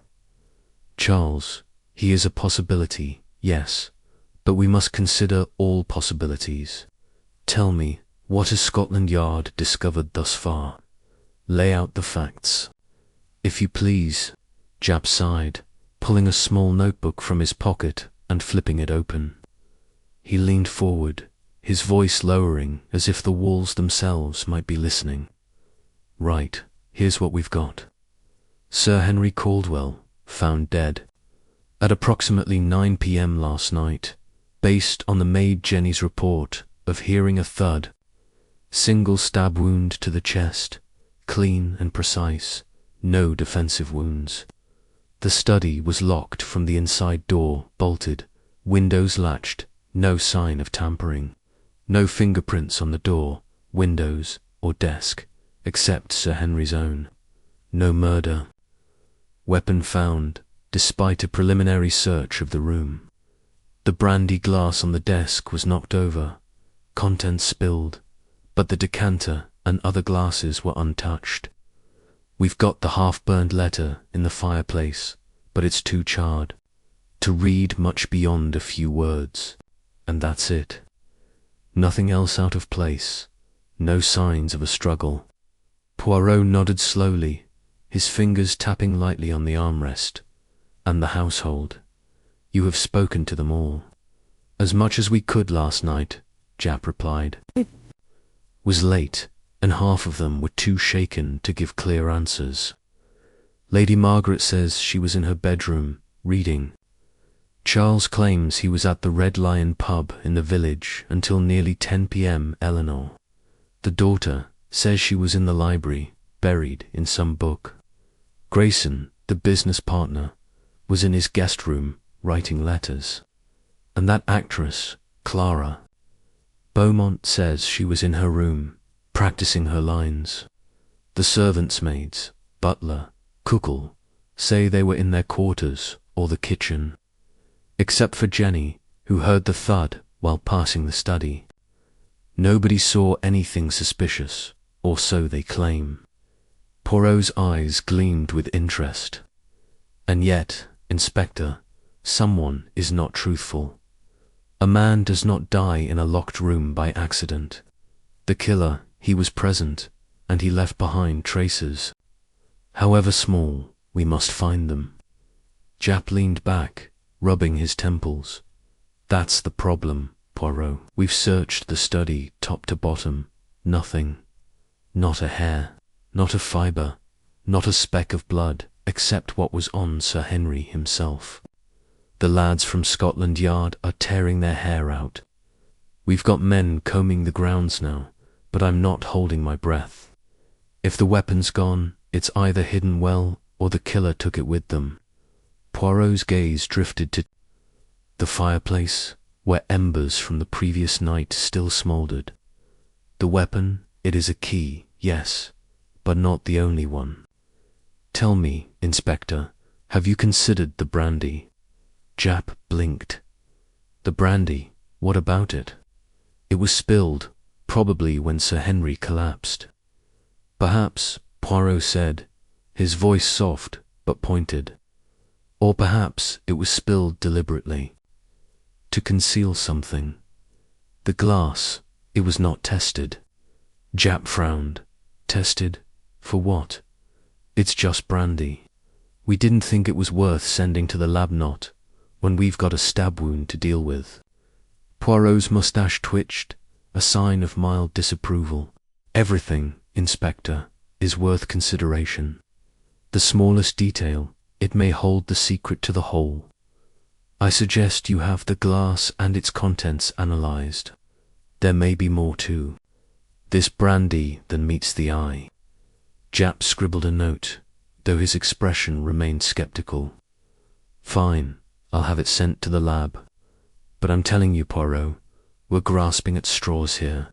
The press is already sniffing around, and the commissioner's breathing down my neck.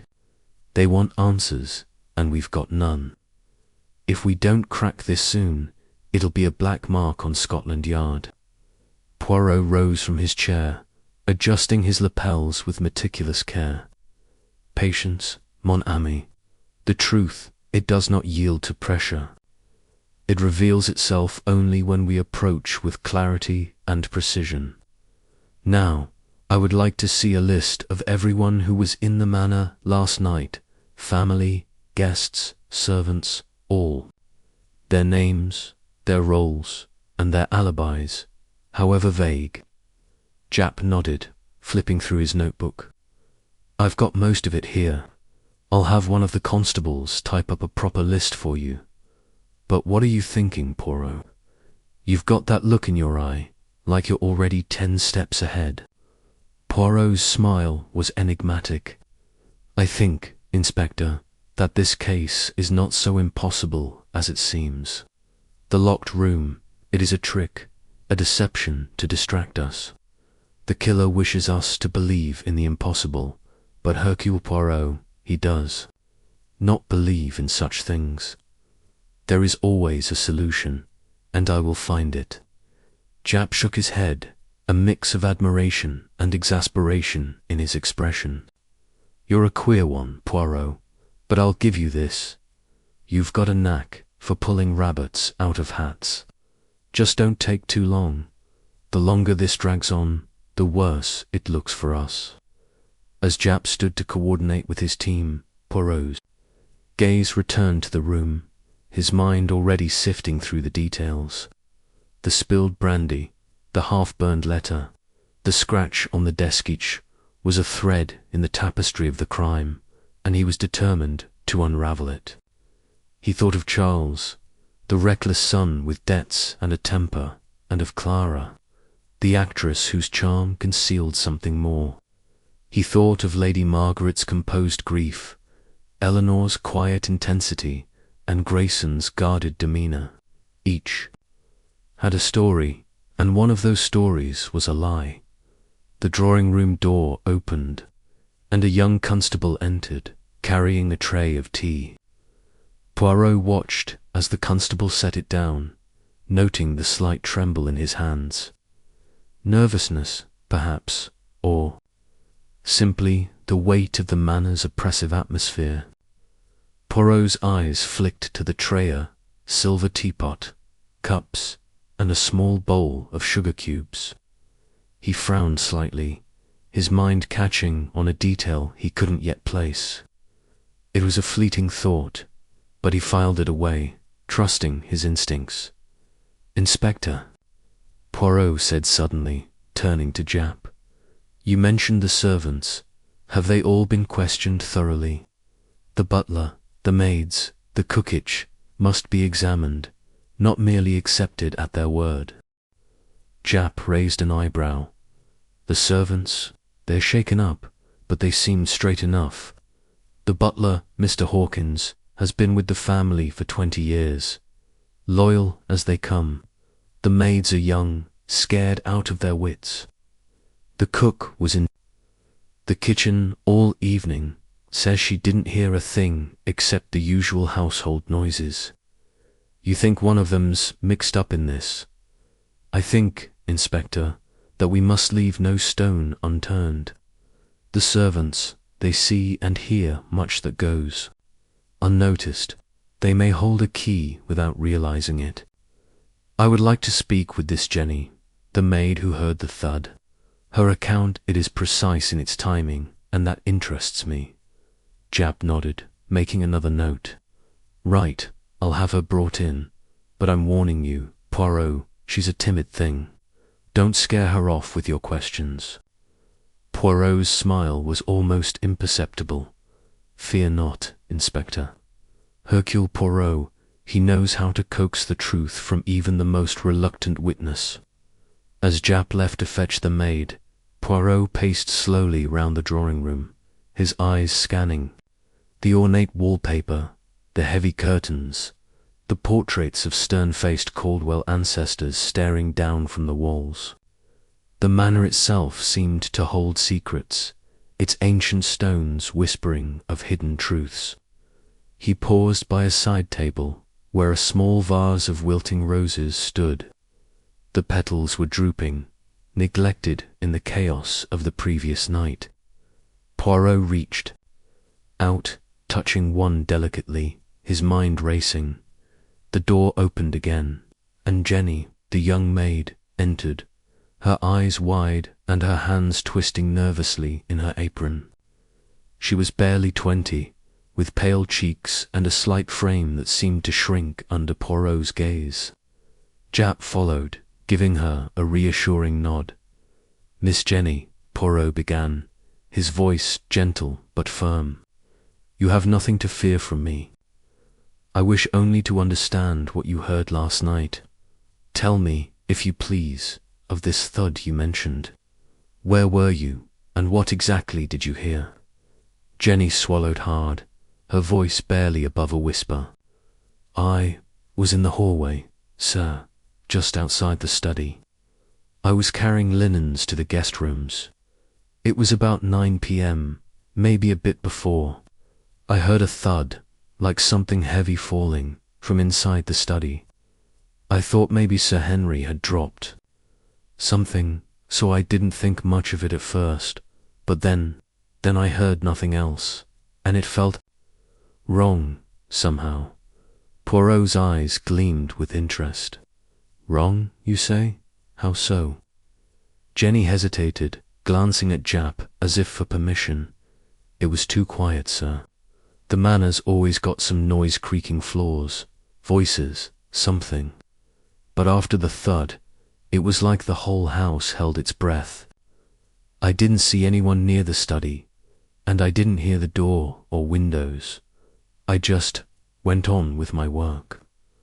Poirot nodded, his expression encouraging. "And you are certain of the time? 9 o'clock, you say?" "Yes, sir," Jenny replied, more firmly now. The clock in the hall had just struck 9. "I'm sure of it." "Very good, Miss Jenny. You have been most helpful. One final question. Did you notice anything unusual in the hallway? A smell, a sound, perhaps something out of place?" Jenny frowned, thinking, "Well, there was a smell, now that you mention it, like ink, maybe, or something sharp. I thought it was just the polish we use on the floors, but it was stronger near the study door." Poirot's moustache twitched again, and he exchanged a glance with Jap. "Ink, you say? Most interesting. Thank you, Miss Jenny. You may go." As the maid hurried out, Jap raised an eyebrow. "Ink? What's that got to do with anything? You're not suggesting someone was writing a letter while they stabbed Sir Henry, are you?" Poirot chuckled softly. "Not quite, Inspector. But the smell of ink, it is a clue, however small.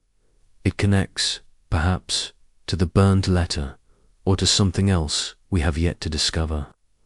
We must keep our minds open."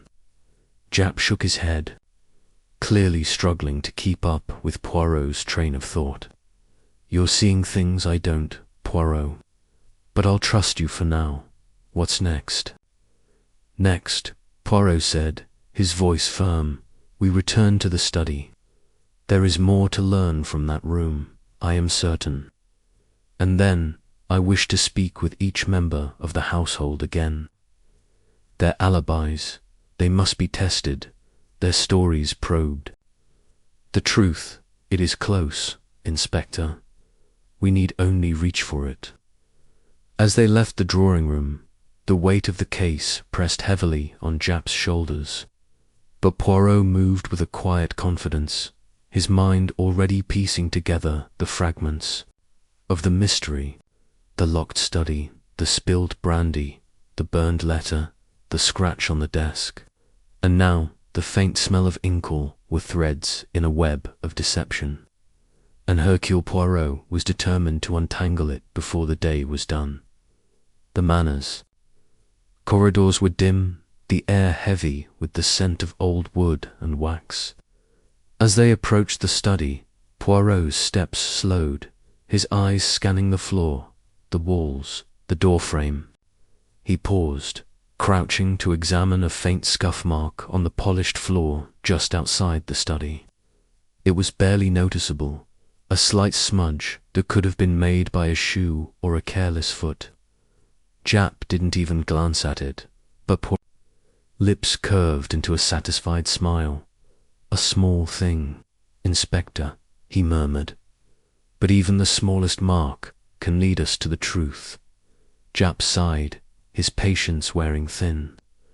"I hope you're right, Poirot, because right now, Scotland Yard's got nothing but a headache and a dead man. If you can't solve this, I don't know who can." Poirot straightened, his eyes gleaming with determination. "Have no fear, mon ami. Hercule Poirot does not fail. The little grey cells, they are already at work, and soon. The mystery of Sir Henry Caldwell's death will be no mystery at all." As they entered the study once more, the scene was as they had left it.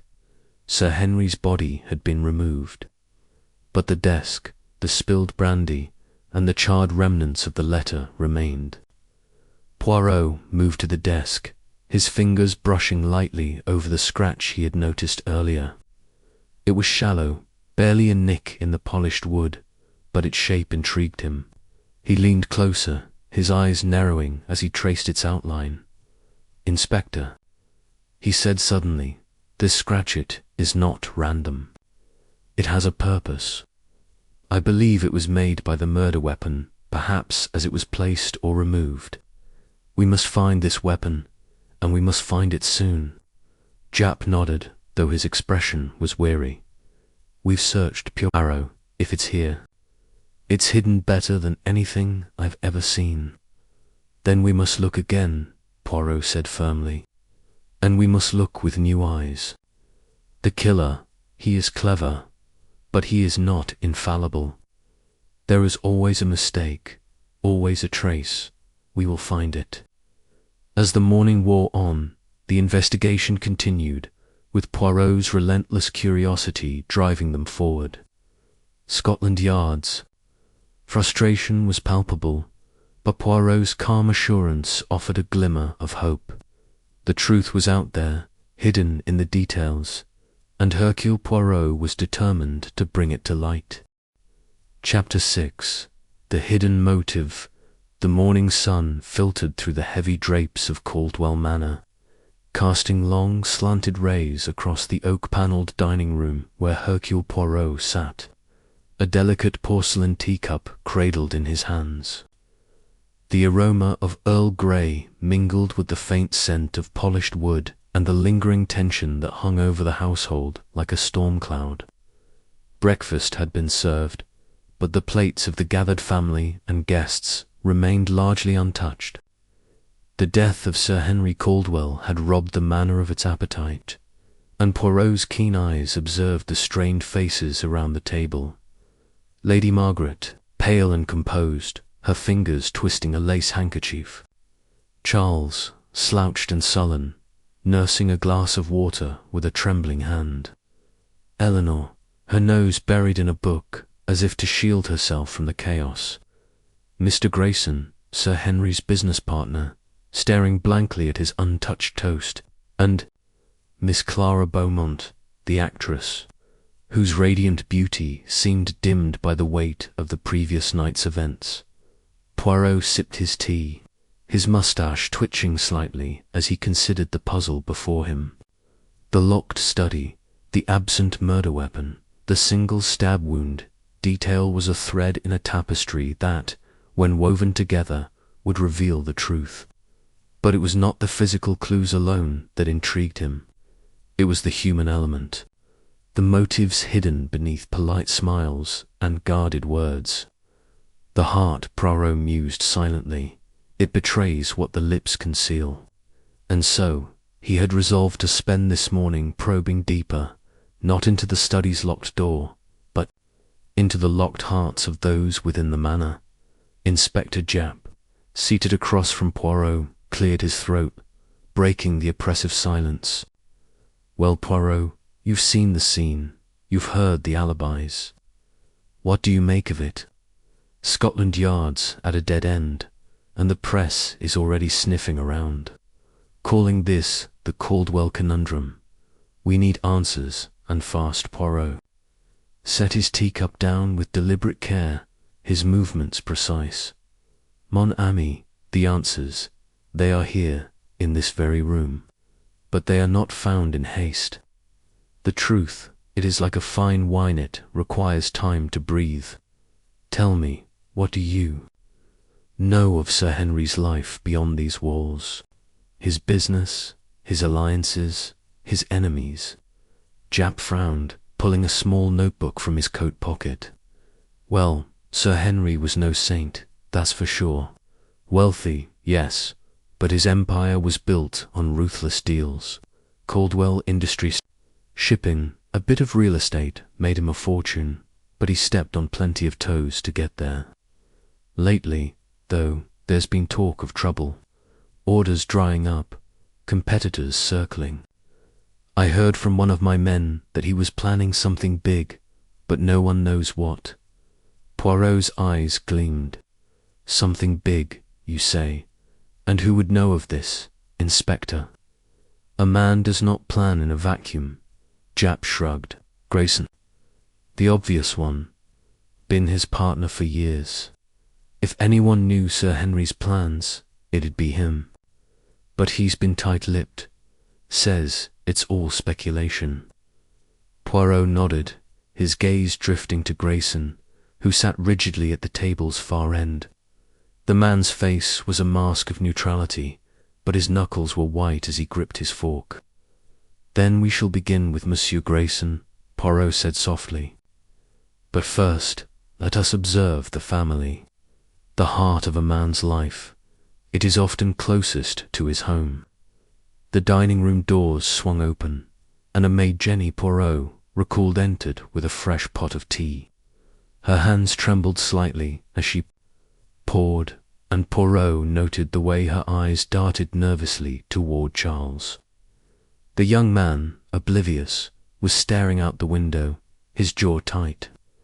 Poirot filed this observation away, his mind already spinning a web of possibilities.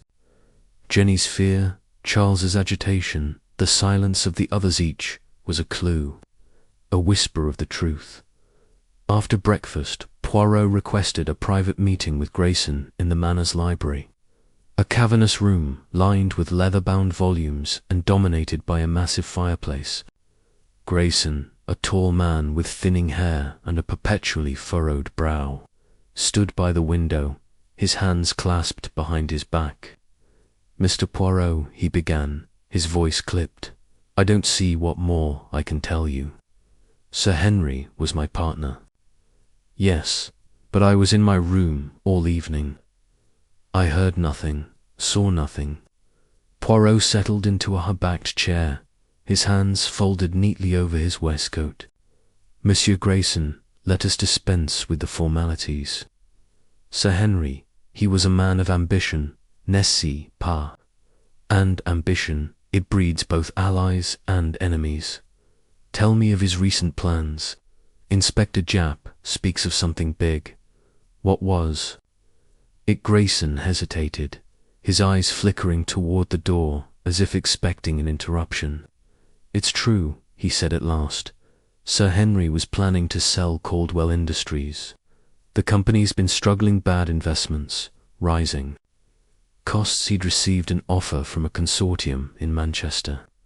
A generous one, mind you, but it would have meant stepping back, letting go of control. He was torn about it." Poirot's moustache twitched. "And this sale, it would affect others, yes. The family, perhaps." Grayson's jaw tightened.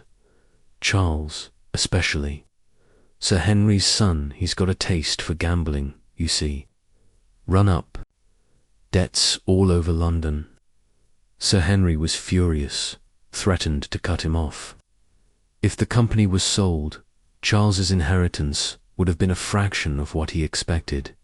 He'd have been ruined. Poirot leaned forward, his voice soft but piercing.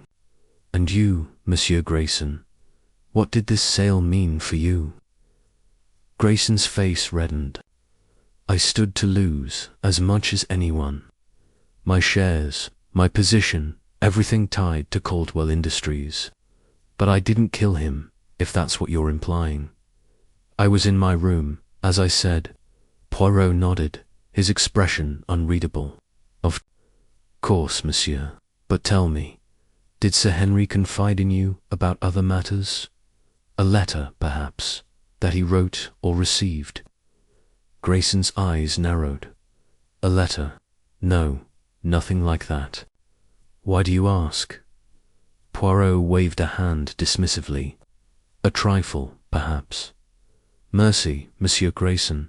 You have been most helpful." As Grayson left, Poirot's mind turned to the half-burned letter he had found in the study's fireplace. The fragments, painstakingly collected, had revealed only a few words: betrayal, trust, and what appeared to be part of a signature. The ink was fresh, the paper fine, clearly a recent missive. But who had written it, and why had Sir Henry burned it? Poirot's fingers tapped lightly on the armrest. "The word betrayal," he murmured. "It is a key, but to which lock?" His next interview was with Eleanor, Sir Henry's daughter, whom he found in the conservatory, surrounded by potted ferns and the faint hum of bees from the garden. Beyond, Eleanor was a slight woman, her dark hair pulled back severely, her eyes magnified by thick spectacles. She clutched a book, a dense tome on medieval history, and regarded. Poirot, with a mixture of curiosity and wariness. Mademoiselle Eleanor Poirot began, his tone gentle. You are a scholar, yes. A mind devoted to knowledge. Tell me, what did you know of your father's troubles? Eleanor's fingers tightened on her book. Father was distant. He cared about the business, not us. Charles and I, we were disappointments to him. Charles, with his gambling, me with my books. He thought I was wasting my life. Poirot tilted his head. And yet, you were here, in the manor, on the night of his death. You were in the library, you said? Yes, she replied quickly. I was reading. I didn't hear anything until Jenny screamed. Poirot's eyes softened, but his mind was razor-sharp. And your father, did he speak of his plans to sell the company, or perhaps of someone he did not trust? Eleanor hesitated, her gaze dropping to her book. He mentioned Miss Beaumont once, said she was trouble, that she was after his money. I didn't think much of it, he was always suspicious. Of people. Poirot's moustache quivered. Miss Beaumont, the actress, and what is your opinion of her, mademoiselle? Eleanor's lips pressed into a thin line. She's charming, I suppose, but I don't trust her. She's too perfect. Nobody's that perfect without something to hide. Poirot nodded, rising from his seat. Mercy, mademoiselle. Your candour is most illuminating. As Eleanor returned to her book, Poirot stepped into the garden, his polished shoes crunching on the gravel path. The air was crisp, the sky a pale blue streaked with wispy clouds. He needed a moment to think, too. Let his little grey cells work their magic. The pieces were beginning to align. Grayson's financial stake, Charles's debts, Eleanor's quiet resentment, and Clara's rumoured designs on Sir Henry's fortune. And then there was the letter, with its ominous hint of betrayal. But who had betrayed whom? And how had it led to a locked room and a missing weapon? Poirot's thoughts were interrupted by the sound of footsteps. Turning, he saw Lady Margaret approaching, her black morning dress stark against the vibrant garden. Mr. Poirot, she said, her voice steady but strained, have you made progress? This uncertainty, it's unbearable. Poirot bowed slightly. Madame, the truth, it is like a shy creature reveals itself slowly, but I assure you, it will not remain hidden for long. May I ask, did your husband speak of his concerns recently? Of anyone he feared? Lady Margaret's eyes flickered, with something grief, perhaps, or fear. Henry was worried about the business, yes, and about Charles. He said Charles was dragging the family name through the mud, but he never mentioned anyone specific, not to me. Poirot noted the slight tremor in her voice. And this letter, madame, the one partially burned in the fireplace, do you know of it? Her face paled. A letter, no, Henry often burned papers. He was private about his correspondence. Poirot smiled faintly. Of course, madame. Mercy for your time. As Lady Margaret retreated, Poirot's mind churned. The letter was the key, he was certain. Its destruction suggested someone had wanted its contents, hidden, perhaps Sir Henry himself, or perhaps the killer. He resolved to return to the study, to examine the fireplace once more. The fragments he had collected were incomplete, but there might be more to find, overlooked in the initial chaos. The study was as he had left it, the air still heavy with the scent of brandy and death. Poirot knelt by the fireplace, his gloved hands sifting through the ashes. After several minutes, he uncovered a tiny scrap of paper, no larger than a postage stamp, bearing the letters C and B. His heart quickened. Clara Beaumont. Charles Caldwell. or something else entirely. He tucked the fragment into a small envelope, his mind racing. As he stood, his eyes fell on the desk. The scratch marks still visible under the morning light. It was no random blemish. It was deliberate, a clue left by the killer or perhaps by Sir Henry in his final moments. Poirot traced the mark with a finger, noting its shaper, shallow, curved gouge. A letter opener, he murmured, but where is it now? He stepped back, surveying the room. The locked door, the sealed windows, the absence of a Whodunit was a puzzle designed to confound. But Poirot thrived on such challenges. The killer, he said to himself, they wished to create the impossible. But nothing is impossible when one applies order and method. Leaving the study, Poirot sought out Jenny, the maid, whom he found polishing silver in the scullery. Her hands shook as she worked, and she started when Poirot addressed her.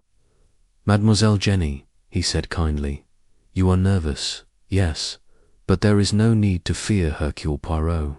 Tell me, what did you see or hear last night, beyond the thud you mentioned?" Jenny's eyes widened. "Nothing, sir, I swear.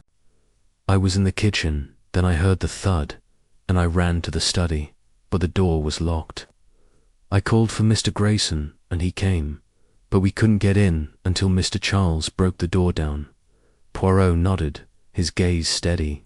"And Miss Beaumont, did you see her at all?" Jenny hesitated, then whispered, "She was in the hall earlier, sir, near the study.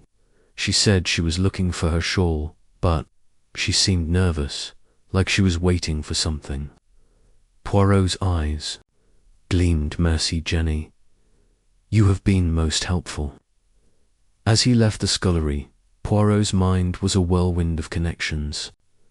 Clara's presence near the study, the letters, fragments, Grayson's financial motive, Charles's debts, Eleanor's distrusted, was a web of deceit, and at its center was the word betrayal.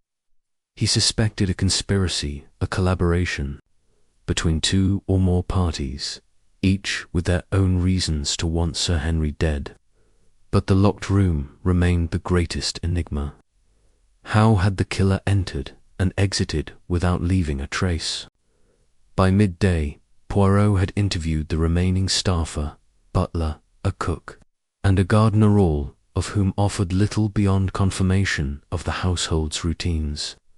The gardener, however, mentioned seeing Charles near the study window that afternoon, a detail that piqued Poirot's interest.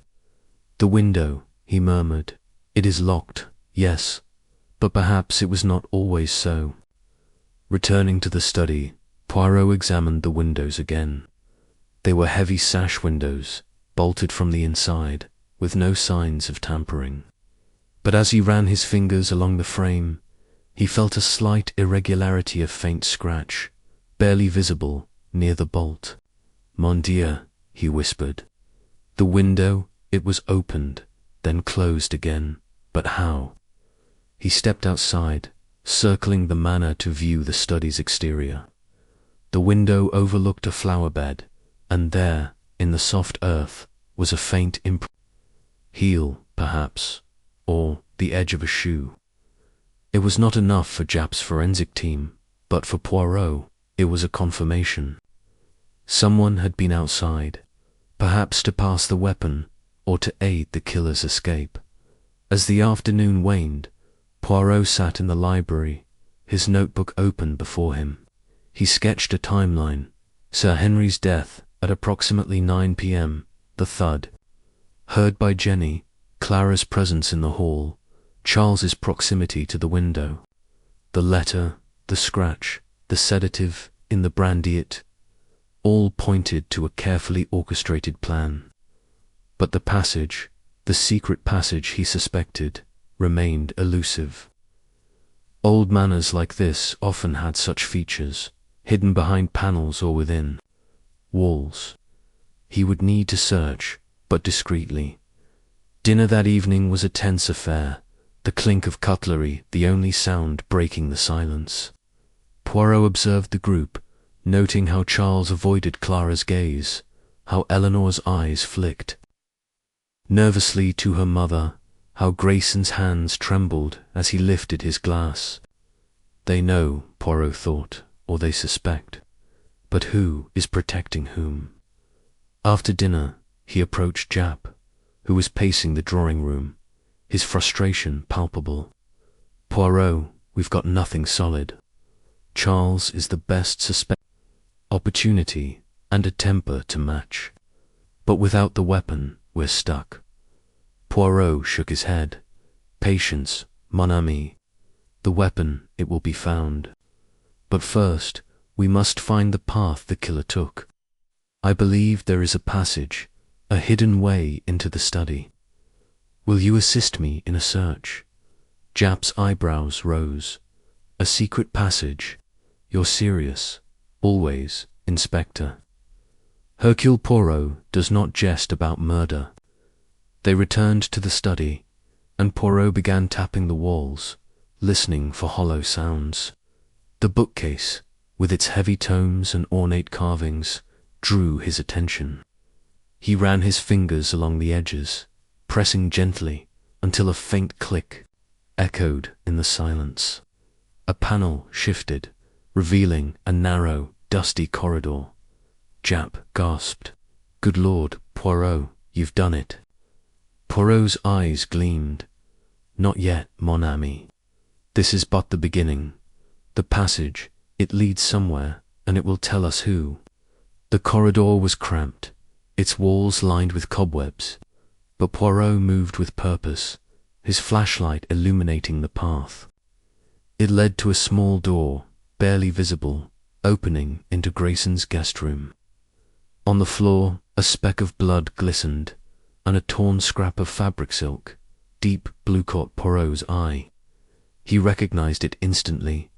Clara's dress, Jap. Poirot said, his voice low, we are close, but we must be careful. The trap, it is not yet sprung. As they returned to the drawing room, Poirot's mind was alight with certainty.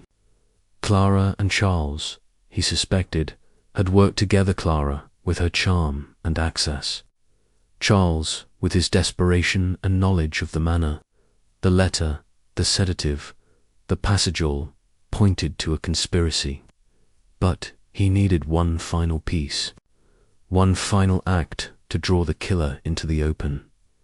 That night, as the manor slept, Poirot sat by the fire, his notebook filled with sketches and notes. The word betrayal echoed in his mind. Sir Henry had known something, had written something, and it had cost him his life. Tomorrow, Poirot vowed, he would set his trap. The truth, so carefully hidden, would be revealed in the light of his little grey cells. Chapter 7. The actress's secret. The late afternoon sun cast long shadows across the manicured lawns of Caldwell Manor, its golden rays filtering through the tall windows of the drawing-room where Hercule Poirot sat, his small, immaculate figure, poised on a velvet-bolstered chair. His hands were folded neatly in his lap, and his eyes, sharp and unyielding, surveyed the room with the precision of a watchmaker.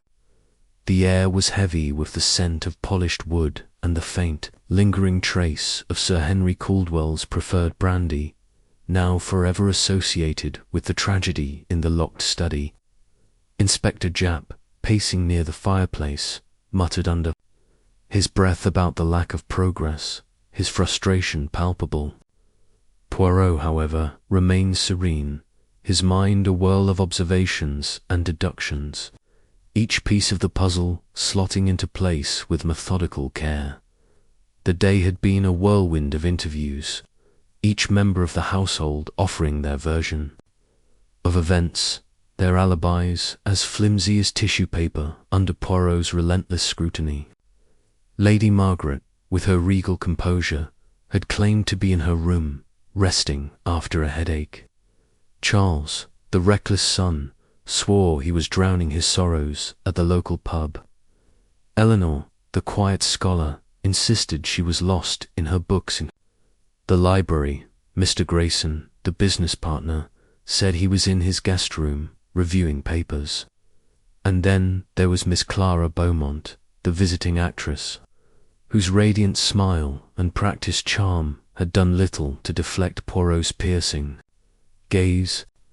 Her story of rehearsing lines alone in her room had been delivered with theatrical flair, but Poirot had noted the slight tremor in her voice, the way her fingers fidgeted with the hem of her silk shawl.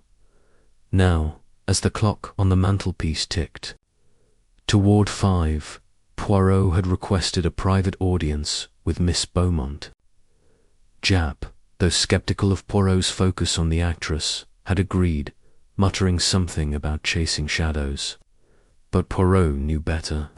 The truth, as he often said, lay in the details, and Miss Clara Beaumont was a detail that demanded closer inspection.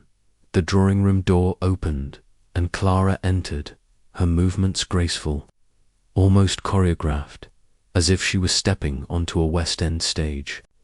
She wore a deep emerald dress that clung to her figure, her auburn hair swept up in an elegant chignon.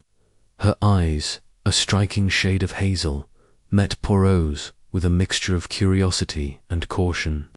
She smiled, but it was a smile that did not reach her eyes, and Poirot noted it immediately. "Monsieur Poirot," she said, her voice smooth as honey. "Inspector Japp said you wished to speak with me. I hope I can be of some assistance in this dreadful affair." Poirot inclined his head, gesturing to the chair opposite him. "Mademoiselle Beaumont, please be seated. It is most kind of you to indulge me. I assure you this will not take long." Clara sat, crossing her legs with a practiced ease, her hands resting lightly on her lap. She wore gloves.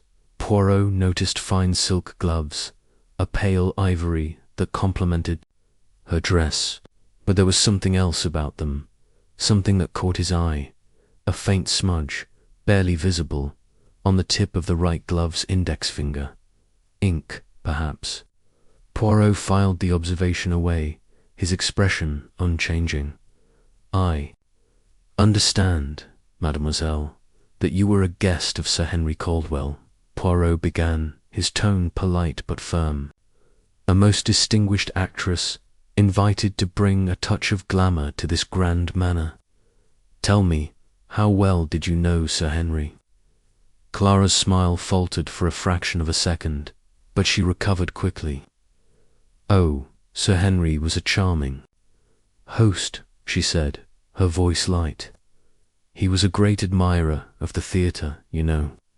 He saw my performance in The Lady's Secret at the Lyceum last season and was kind enough to invite me here for the weekend. We spoke often about art, literature, the stage. He was a man of refined tastes." Poirot nodded, his moustache twitching slightly. "And yet, mademoiselle, I sense there is more to your acquaintance with Sir Henry than a shared appreciation for the arts. You see, I have observed that Sir Henry was a man of, how shall I say, particular interests. Interests that, perhaps, extended beyond the footlights." Clara's eyes narrowed, but she maintained her composure. "I'm not sure I follow, Monsieur Poirot. Sir Henry was a gentleman, nothing more." Poirot leaned forward, his voice dropping to a conspiratorial whisper. "Come, mademoiselle, let us speak plainly. Sir Henry Caldwell was a man of wealth, influence, and, I am told, a certain charm. It is not uncommon for such a man to form attachments that, perhaps, were not entirely proper." The colour drained from Clara's face, and for a moment her carefully crafted facade cracked. She opened her mouth to protest, then closed it again, her gloved hands tightening in her lap. Poirot's eyes flicked to the smudge on her glove again, and he made a mental note to return to it. Later, "You are mistaken, monsieur," Clara said at last, her voice quieter now, almost defiant. Sir Henry and I were friends, nothing more. I had no reason to wish him harm. Poirot raised a hand, as if to calm her. I do not accuse you of wishing him harm, mademoiselle, but I must understand the nature of your relationship with Sir Henry. You see, in a case such as this, where a man is found dead in a locked room, every detail is of consequence.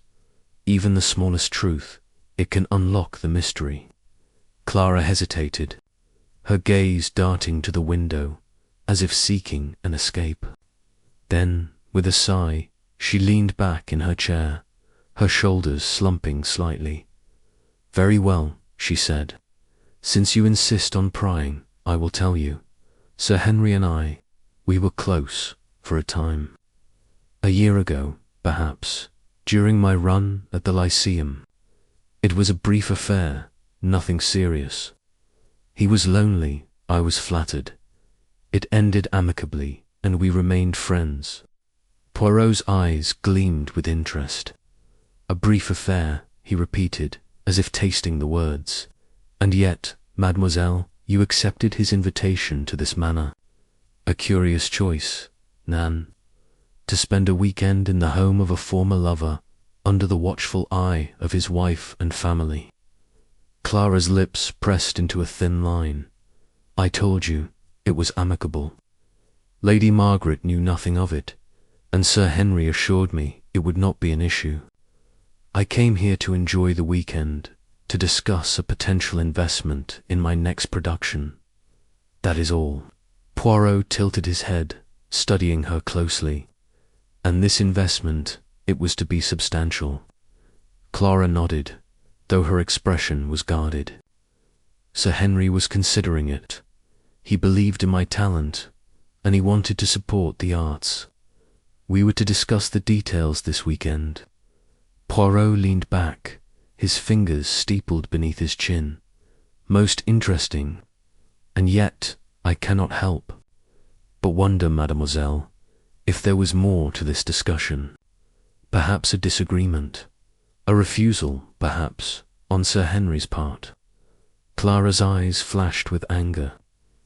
You are implying something, Monsieur Poirot, and I don't care for it. I had no reason to harm Sir Henry.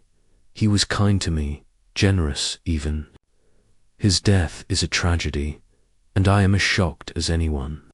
Poirot's smile was small and enigmatic. Of course, mademoiselle, I do not doubt your sincerity, but allow me to ask one final question. Your gloves most elegant, I must say, but I notice a small stain, there, on the right hand. Ink, perhaps. Have you been writing recently? Clara's hand twitched, and she quickly tucked it beneath her shawl, but not before Poirot noted the gesture. Ink, she said, her voice a touch too high. Oh, it's nothing.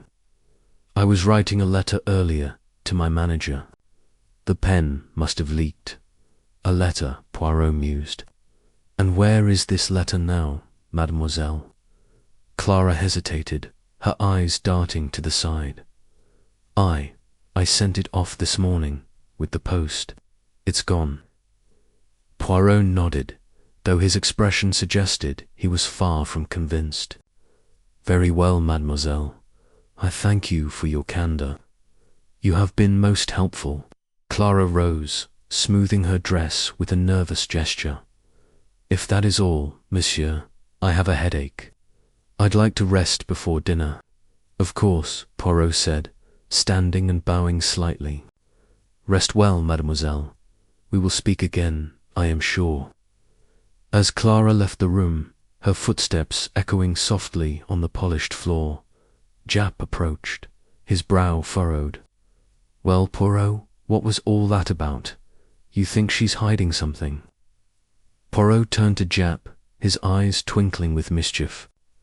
Oh, mon ami, she is hiding much. The truth, it hides in the details, and Mademoiselle Beaumont has given us a most intriguing detail. The ink on her gloved is not the mark of a careless writer, but of one who has handled a letter with purpose. A letter, perhaps, like the one half burned in Sir Henry's fireplace. Japp's eyes widened. You think she wrote that letter? The one with betrayal on it? Poirot shrugged, a gesture both elegant and infuriating. It is possible, but we must not leap to conclusions. The little grey cells, they must work a little longer. Come, let us examine this fireplace again. There may be more secrets to uncover. The two men returned to the locked study, where the air was still heavy with the scent of brandy and tragedy. The fireplace, a grand marble structure, stood cold and silent, its grate filled with ash and the remnants of the burned letter. Poirot knelt beside it, his gloved hands carefully sifting through the debris. Japp watched, his impatience growing. What are you looking for, Poirot? We already found the bits of paper. Betrayal, it said. What more do you need? Poirot held up a tiny fragment, no larger than a postage stamp, its edges charred but its surface legible. This, mon ami. A single word, but it tells us much. See here, dearest. A term of affection, none. And yet it was burned, along with betrayal. A letter of love, perhaps, or one of accusation. We must know more, Japp groaned. You and your scraps of paper. How does this get us closer to the killer? Poirot stood, brushing ash from his gloves. Patience, Japp. The killer, they are clever, but not clever enough. The ink on Mademoiselle Beaumont's glove, the burned letter, the locked room, these are pieces of a puzzle, and I, Hercule Poirot, will assemble them. As the evening deepened, Poirot's mind raced, connecting the dots. Clara's affair with Sir Henry, her nervous demeanour, the ink-stained glove pointed to a woman with secrets. But was she a murderer, or merely a pawn in a larger game? The burned letter suggested a deeper motive, one tied to betrayal. And Poirot suspected that Clara's role in this drama was far from over. He turned to Japp, his voice calm but resolute. We must watch Mademoiselle Beaumont closely, mon ami. She is a fine actress, but even the finest cannot hide from the truth forever. The night stretched on, and Poirot, ever methodical, began to plan his next move. The manor held its secrets tightly, but Hercule Poirot was a man who thrived on unravelling the impossible, and in the quiet of Caldwell Manor, the truth was beginning to stir. Chapter 8. The clue in the library. Hercule Poirot, his small frame moving with deliberate precision, entered the library of Caldwell Manor just as the clock struck 11 in the morning. The room was a cavernous space, its walls lined with towering mahogany bookshelves that stretched toward the high coffered ceiling. Dust motes danced in the slanting sunlight streaming through tall arched windows draped with heavy velvet curtains. The air carried the faint, musty scent of old leather and paper, mingled with the lingering trace of polished wood. For Poirot, who cherished order and symmetry, the library was both a sanctuary and a puzzle. Its orderly rows of books hiding secrets as surely as the manor itself. He stood in the centre of the room, his hands clasped behind his back, his head tilted slightly. As his sharp green eyes scanned the library was not merely a place for reading. It was a stage where the drama of Sir Henry Caldwell's murder had played out in subtle, unseen ways. Somewhere in this room, Poirot was certain, lay a clue that would unravel the tangled threads of the case. His little grey cells, as he so often called them, were already at work, piecing together the fragments of evidence he had gathered thus far: the spilled brandy in the study, the half-burned letter, the peculiar scratch on Sir Henry's desk, and the nervous demeanour of the maid, Jenny, who had heard a thud at 9 o'clock the previous evening Inspector Japp, trailing behind Poirot, shuffled uncomfortably near the doorway. His broad face was creased with impatience, his hands stuffed into the pockets of his overcoat. "I don't see what we're doing here, Poirot," he grumbled, his voice echoing slightly in the quiet room. "We've got Charles Caldwell's debts his row with his father, and no alibi worth a farthing. Seems to me we should be hauling him in for questioning again, not poking about in a dusty old library." Poirot turned, his moustache twitching with the faintest hint of amusement. "Mon ami, you are in too great a haste," he said, his voice smooth and measured. "The obvious path, it is often a trap. Charles, he may have motive, but motive alone does not a murderer make. We must look deeper into the shadows where the truth hides. And this library, I believe, holds such a shadow." Japp snorted, but said nothing, accustomed as he was to Poirot's cryptic pronouncements. Instead, he leaned against the doorframe, watching as Poirot began to move methodically through the room. The detective's polished shoes clicked softly on the parquet floor as he approached the nearest bookshelf, his gloved fingers brushing lightly over the spines of the books. He was not searching for a specific title, at least, not yet, but rather observing the room's layout, its possibilities. A library, Poirot knew, was more than a collection of books. It was a place of secrets, of hidden compartments and forgotten corners where truths could be concealed. His attention was drawn to a large oak table in the center of the room, its surface cluttered with papers, an inkstand, and a single book. Lying open, the book caught his eye immediately, its pages splayed as if someone had abandoned it. Mid-read, Poirot approached, his head tilted curiously, and bent to examine it. The title, embossed in faded gold on the leather cover, read Treatise on Toxicology and Poisons. His eyebrows rose slightly, and he straightened, his gaze sharpening. "A bean," he murmured to himself. "This is most interesting." Japp, hearing the comment, ambled over, peering over Poirot's shoulder. "What's that? A book on poisons? Blimey, Poirot, you don't think someone poisoned Sir Henry, do you?" The coroner said it was a stab wound, plain as day. Poirot's lips curved into a small, enigmatic smile.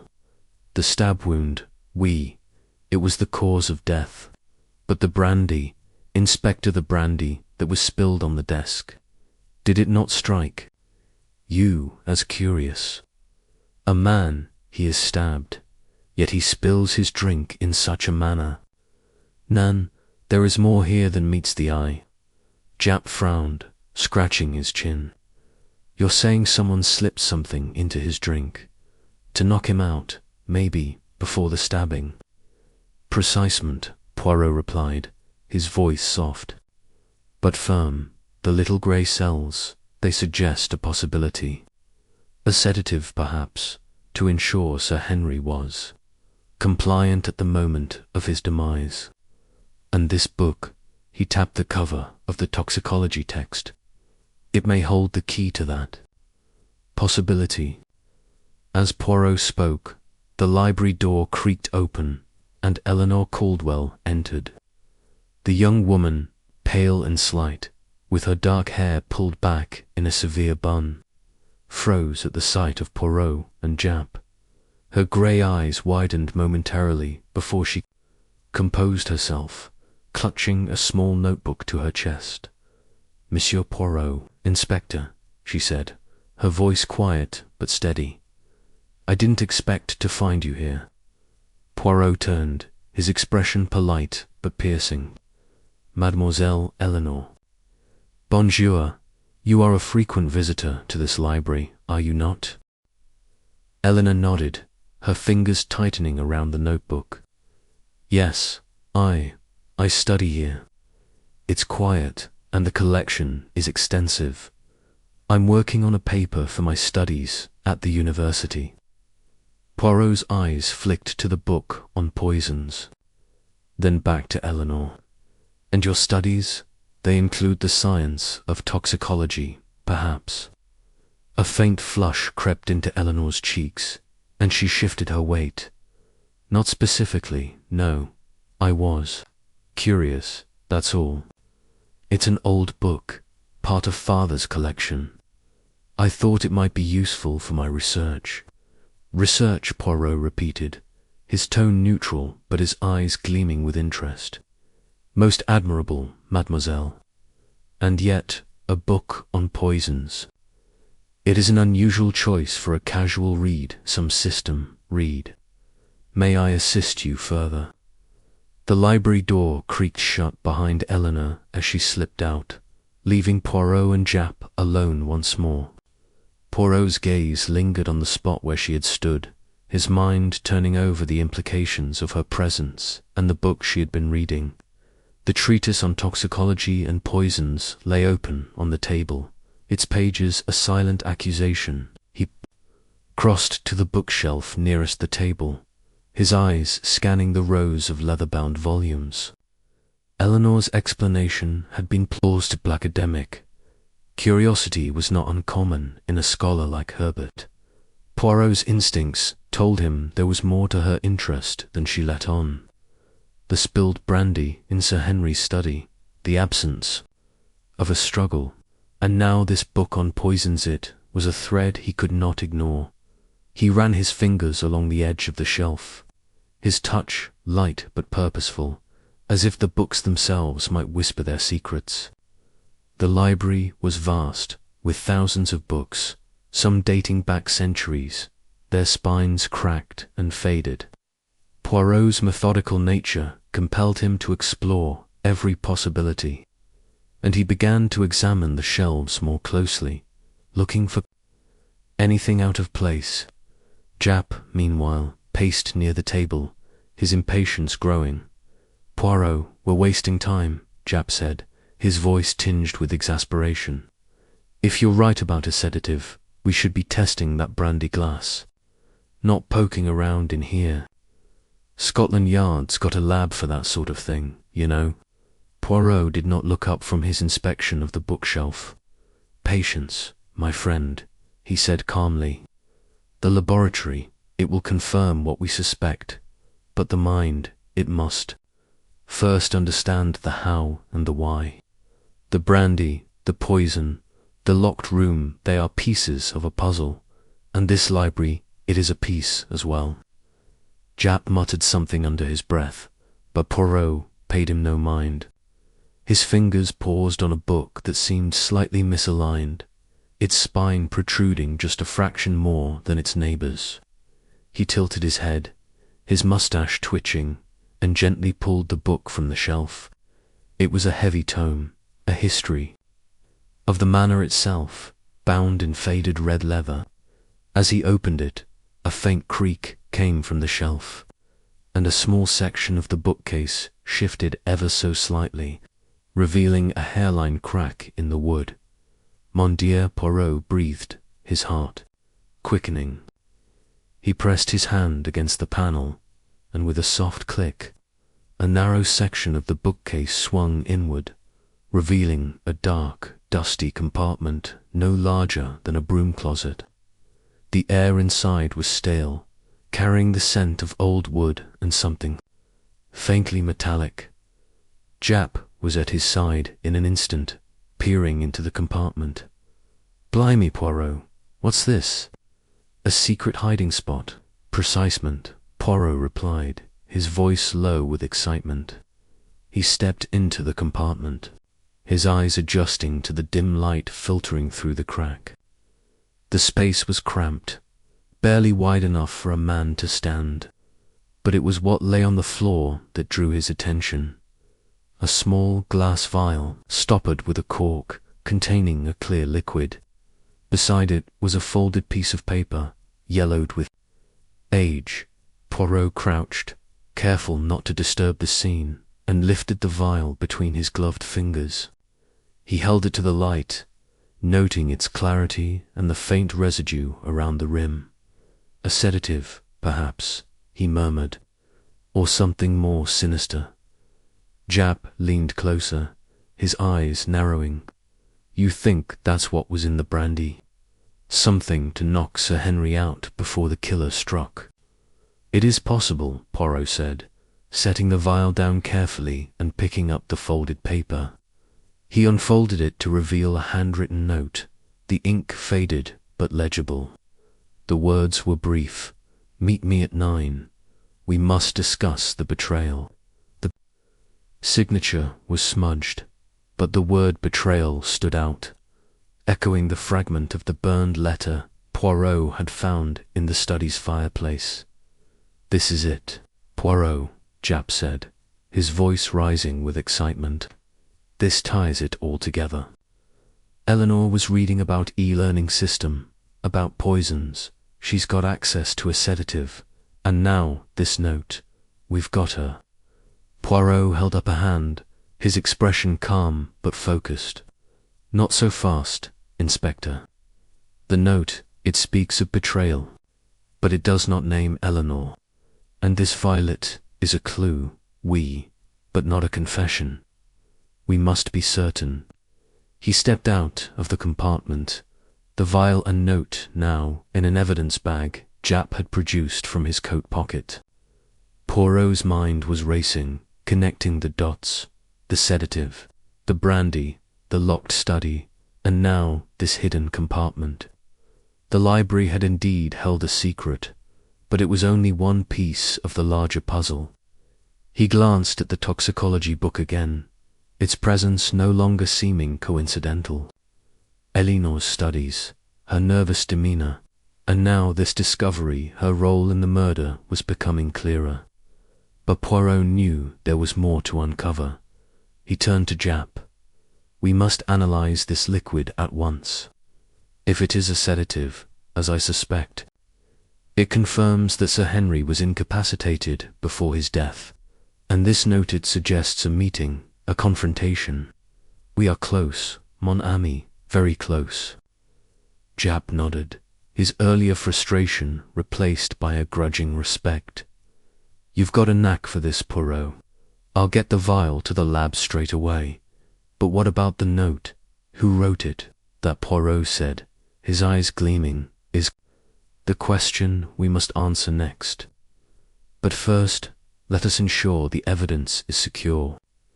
The truth, it is near, but it requires the order and method of Hercule Poirot.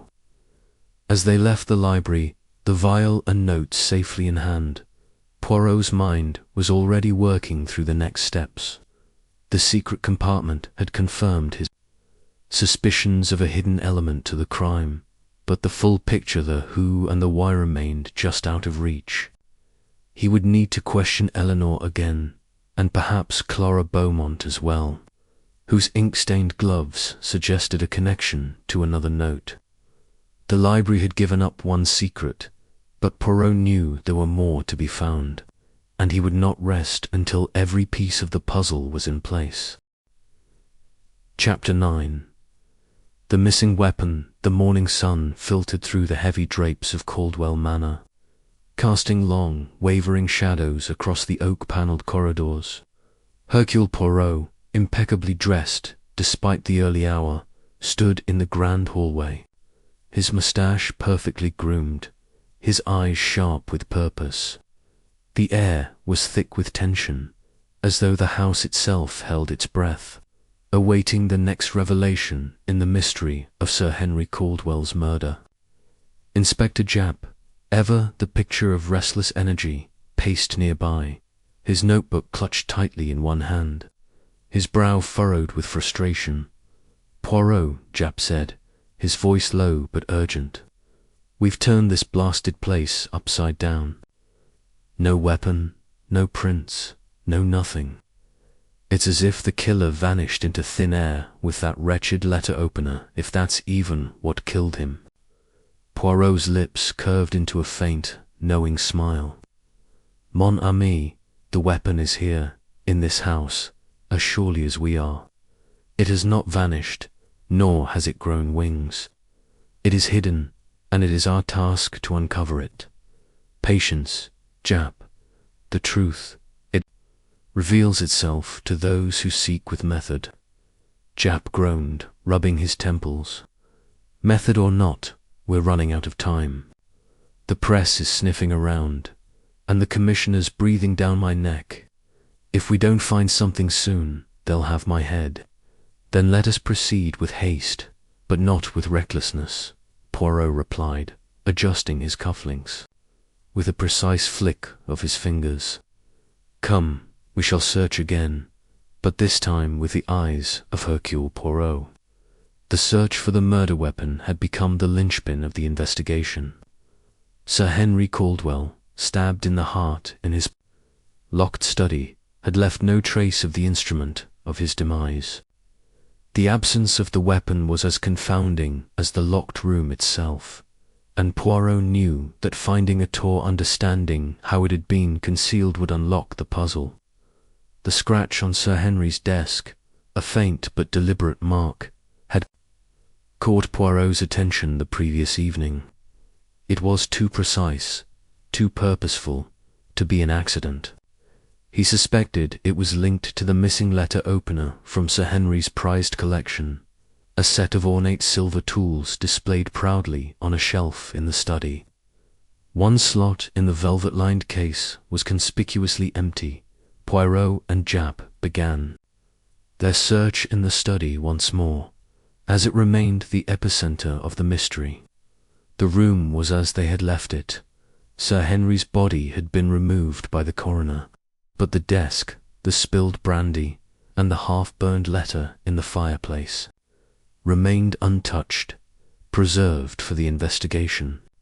The heavy oak door, still locked when the body was discovered, bore no signs of tampering, and the windows, high and narrow, were secured from within.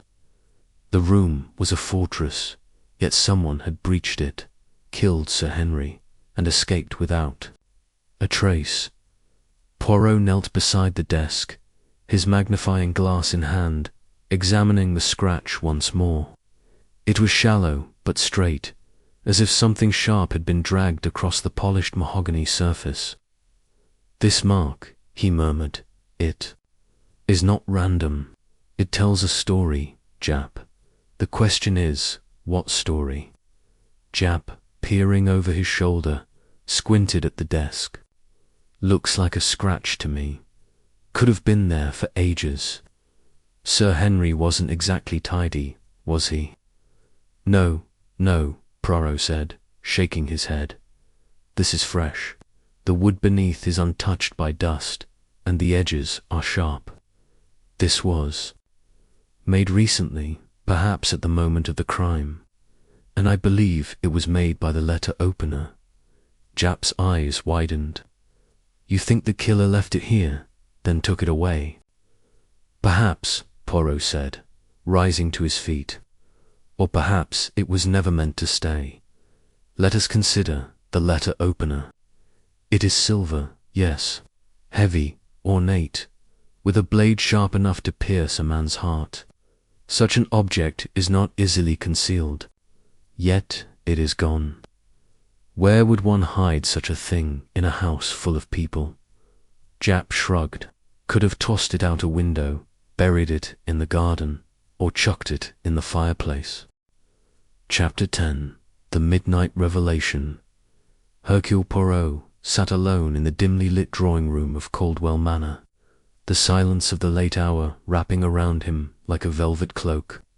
The grand clock on the mantelpiece ticked softly, its rhythm steady and unyielding, marking the passage of time as the night deepened. It was well past midnight, and the household had retired, their nerves frayed by the day's grim events and Poirot's relentless probing. Yet, for Poirot, the quiet was a canvas for his thoughts, a space where his little grey cells could weave the threads of evidence into a coherent tapestry. The case had reached a critical juncture. The locked study, the absent murder weapon, the alibis that wavered like shadows in a storm all pointed to a truth that was tantalizingly close yet maddeningly elusive. Poirot's mind churned over the details: the spilled brandy, the half-burned letter, the peculiar scratch on Sir Henry Caldwell's desk, and the maid Jenny's mention of a thud at precisely 9 p.m. Each clue was a piece of a puzzle, and Poirot was determined to assemble it before dawn. He leaned back in the high-backed armchair, his fingers steepled beneath his chin, his eyes half-closed in concentration. The manor, with its creaking floors and ancient walls, seemed to whisper secrets of its own. Poirot's intuition, honed by years of unraveling human deceit, told him that the key to the murder lay not only in the physical evidence, but in the manor itself, its structure, its history, its hidden corners. The notion of a locked-room mystery was, to Poirot, not an impenetrable enigma, but a challenge to his methodical mind. The impossible, he murmured to himself, is merely that which has not yet been explained. Earlier that evening, Poirot had shared his suspicions with Inspector Japp, who had grown increasingly exasperated by the lack of progress. Scotland Yard's finest had scoured the study, interviewed the household, and analysed every scrap of evidence, yet they were no closer to naming the killer. Japp, his face lined with fatigue, had paced the manor's grand hall, muttering about the press and the pressure from his superiors. "This case, Poirot," he had said, his voice tinged with desperation, "it's a nightmare. A man stabbed in a locked room, no weapon, no way in or out. How do you solve something like this?" Poirot had smiled, his moustache twitching slightly. "Mon ami," he had replied, "the solution is always in the details. The room may appear locked, but appearances, they deceive. We must look beyond what the eyes see and trust what the mind can deduce." Now, as he sat in the drawing-room, Poirot revisited the timeline of the crime. Jenny, the nervous maid, had provided a crucial piece of information: the thud she heard at 9 p.m. while passing near the study. It was a sound out of place, distinct from the usual creaks and groans of the old manor. Poirot reasoned that this thud marked the moment of Sir Henry's death. At the very least, the moment the fatal act was committed. The absence of a weapon and the locked state of the room suggested a killer who was both cunning and familiar with the manor's layout. But how had they entered and exited without leaving a trace? Poirot's thoughts turned to the manor's architecture. Caldwell Manor was old, built in the 17th century, with additions made over the centuries. Such houses, he knew, often concealed secret passages, hidden rooms, forgotten corridors used by servants or smugglers in bygone eras. The idea of a secret passage was not mere fancy. It was a logical possibility. If the killer had used such a passage, it would explain the locked room, the missing weapon, and the absence of witnesses. But where was this passage, and how had it been accessed? Rising from his chair, Poirot adjusted his perfectly tailored jacket and retrieved a small notebook from his pocket. In it, he had sketched a rough plan of the study based on his earlier observations. The room was rectangular, with heavy oak panelling on 3 walls and a large window on the 4th. The window was locked from the inside, its latch undisturbed, and the glass intact.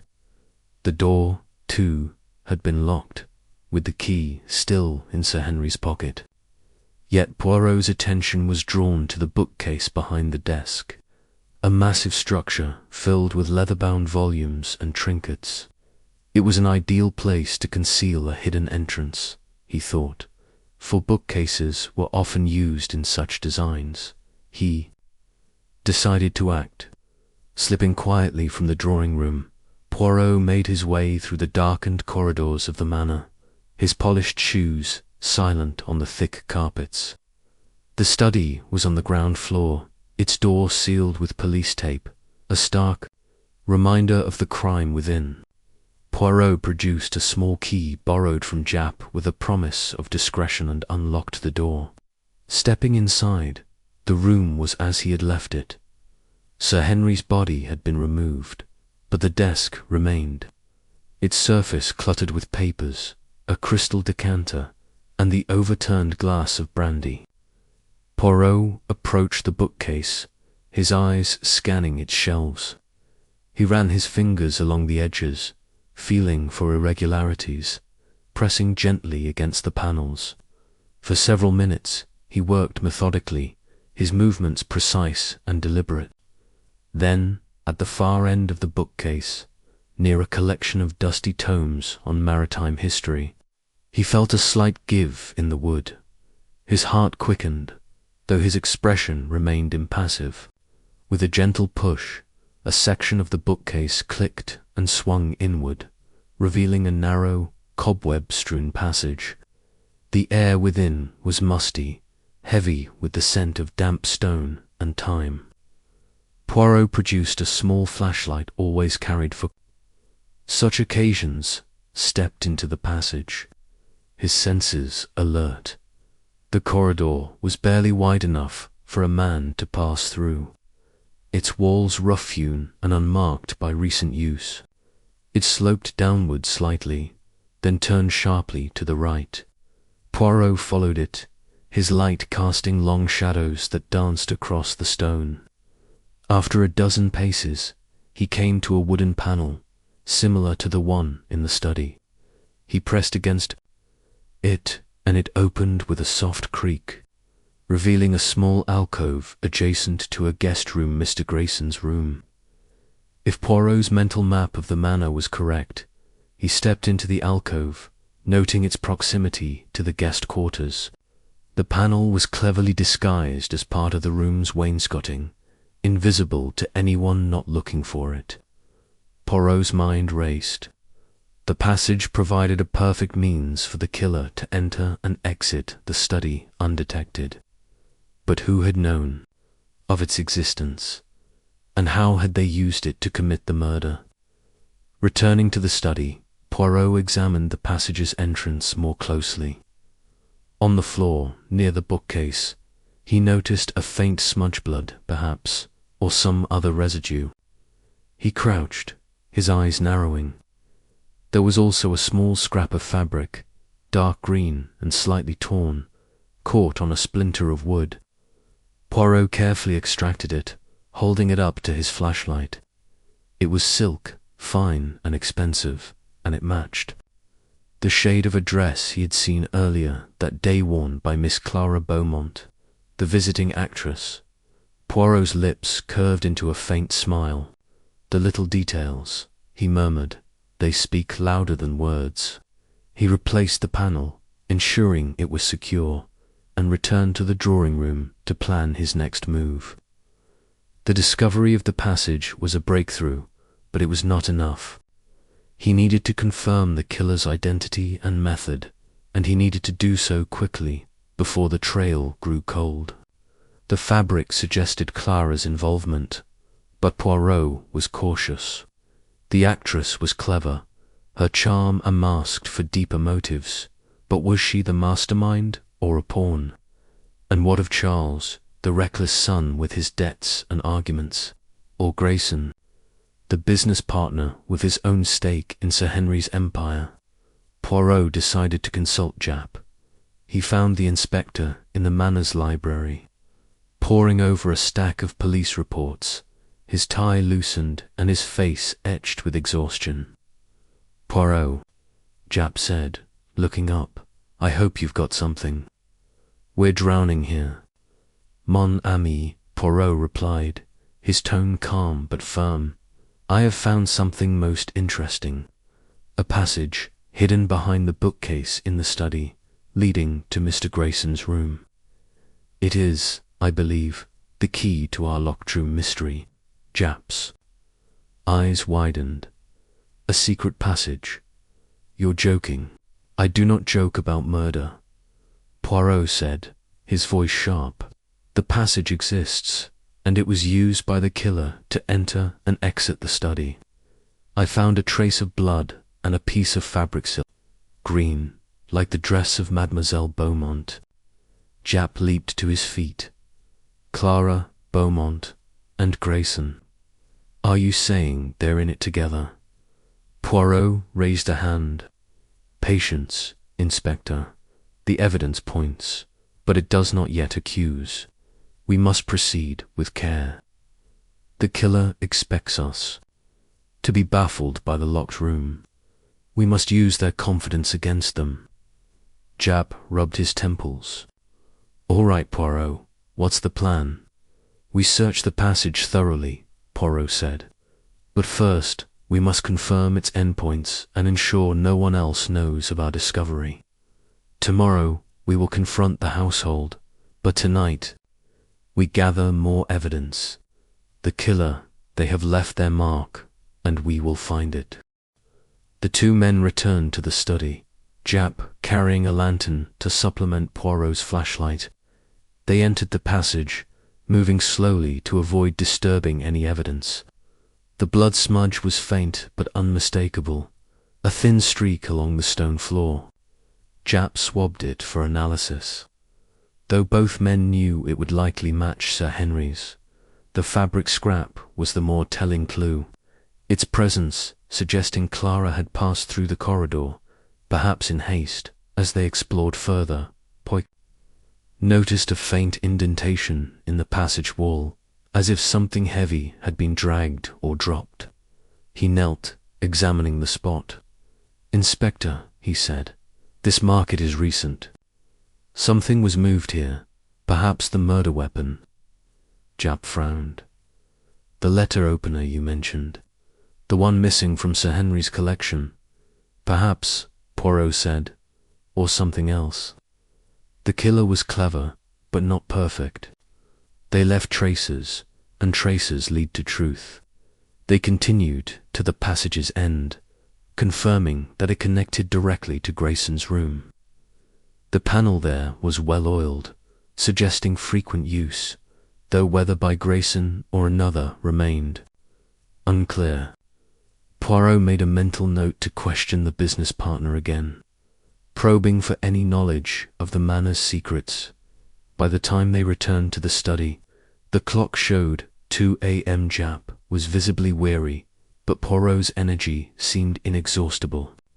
We must rest, mon ami, Poirot said, though his own eyes gleamed with purpose. Tomorrow we set a trap. The killer believes they have outwitted us, but Hercule Poirot is not so easily deceived. Japp nodded, too tired to argue. You're a marvel, Poirot. If anyone can crack this, it's you. As they parted, Poirot returned to his guest room, but sleep was far from his mind. He sat at the small writing desk, his notebook open, and began to reconstruct the timeline with meticulous precision. The murder had occurred at 9 p.m., marked by the maid's thud. The killer had entered via the passage, stabbed Sir Henry with the letter opener, and exited the same way, locking the door from the inside using a simple trick perhaps, a string or wire to turn the key, a method Poirot had seen in other cases.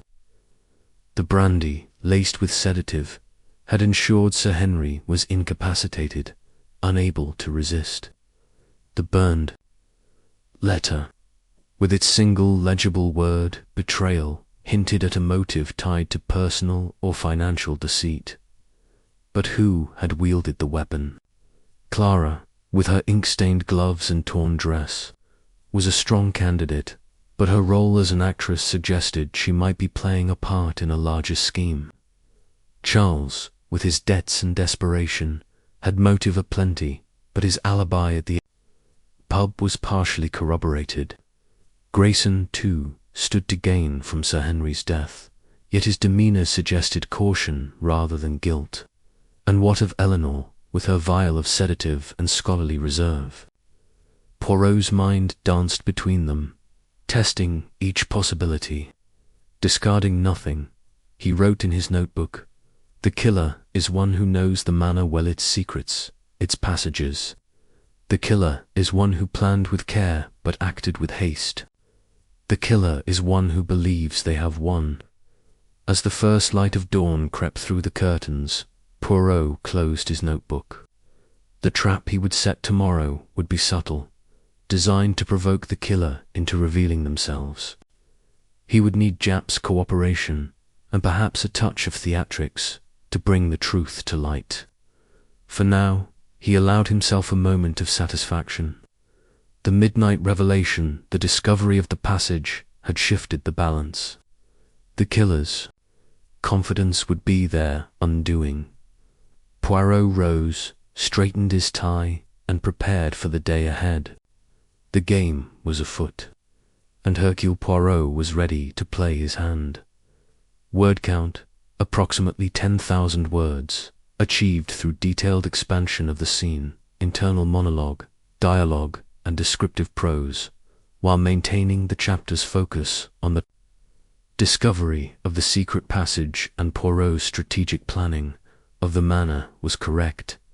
He stepped into the alcove, noting its proximity to the guest quarters.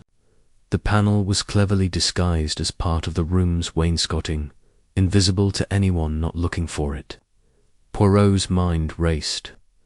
The passage provided a perfect means for the killer to enter and exit the study undetected. But who had known of its existence, and how had they used it to commit the murder? Returning to the study, Poirot examined the passage's entrance more closely. On the floor, near the bookcase, he noticed a faint smudge blood, perhaps, or some other residue. He crouched, his eyes narrowing. There was also a small scrap of fabric, dark green and slightly torn, caught on a splinter of wood. Poirot carefully extracted it, holding it up to his flashlight. It was silk, fine and expensive, and it matched the shade of a dress he had seen earlier that day worn by Miss Clara Beaumont, the visiting actress. Poirot's lips curved into a faint smile. The little details, he murmured, they speak louder than words. He replaced the panel, ensuring it was secure, and returned to the drawing room to plan his next move. The discovery of the passage was a breakthrough, but it was not enough. He needed to confirm the killer's identity and method, and he needed to do so quickly, before the trail grew cold. The fabric suggested Clara's involvement, but Poirot was cautious. The actress was clever, her charm a mask for deeper motives, but was she the mastermind or a pawn? And what of Charles, the reckless son with his debts and arguments, or Grayson, the business partner with his own stake in Sir Henry's empire? Poirot decided to consult Japp. He found the inspector in the Manor's library, poring over a stack of police reports, his tie loosened and his face etched with exhaustion. "Poirot," Japp said, looking up, "I hope you've got something. We're drowning here." "Mon ami," Poirot replied, his tone calm but firm. "I have found something most interesting. A passage, hidden behind the bookcase in the study, leading to Mr. Grayson's room. It is, I believe, the key to our locked room mystery." Japp's eyes widened. "A secret passage? You're joking." "I do not joke about murder," Poirot said, his voice sharp. "The passage exists, and it was used by the killer to enter and exit the study. I found a trace of blood and a piece of fabric green, like the dress of Mademoiselle Beaumont." Japp leaped to his feet. "Clara, Beaumont, and Grayson. Are you saying they're in it together?" Poirot raised a hand. "Patience, Inspector. The evidence points, but it does not yet accuse. We must proceed with care. The killer expects us to be baffled by the locked room. We must use their confidence against them." Japp rubbed his temples. "All right, Poirot. What's the plan?" "We search the passage thoroughly," Poirot said. "But first, we must confirm its endpoints and ensure no one else knows of our discovery."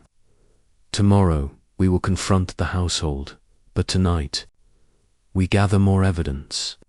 The killer, they have left their mark, and we will find it. The two men returned to the study, Jap carrying a lantern to supplement Poirot's flashlight. They entered the passage, moving slowly to avoid disturbing any evidence. The blood smudge was faint but unmistakable, a thin streak along the stone floor. Jap swabbed it for analysis, though both men knew it would likely match Sir Henry's. The fabric scrap was the more telling clue, its presence suggesting Clara had passed through the corridor, perhaps in haste.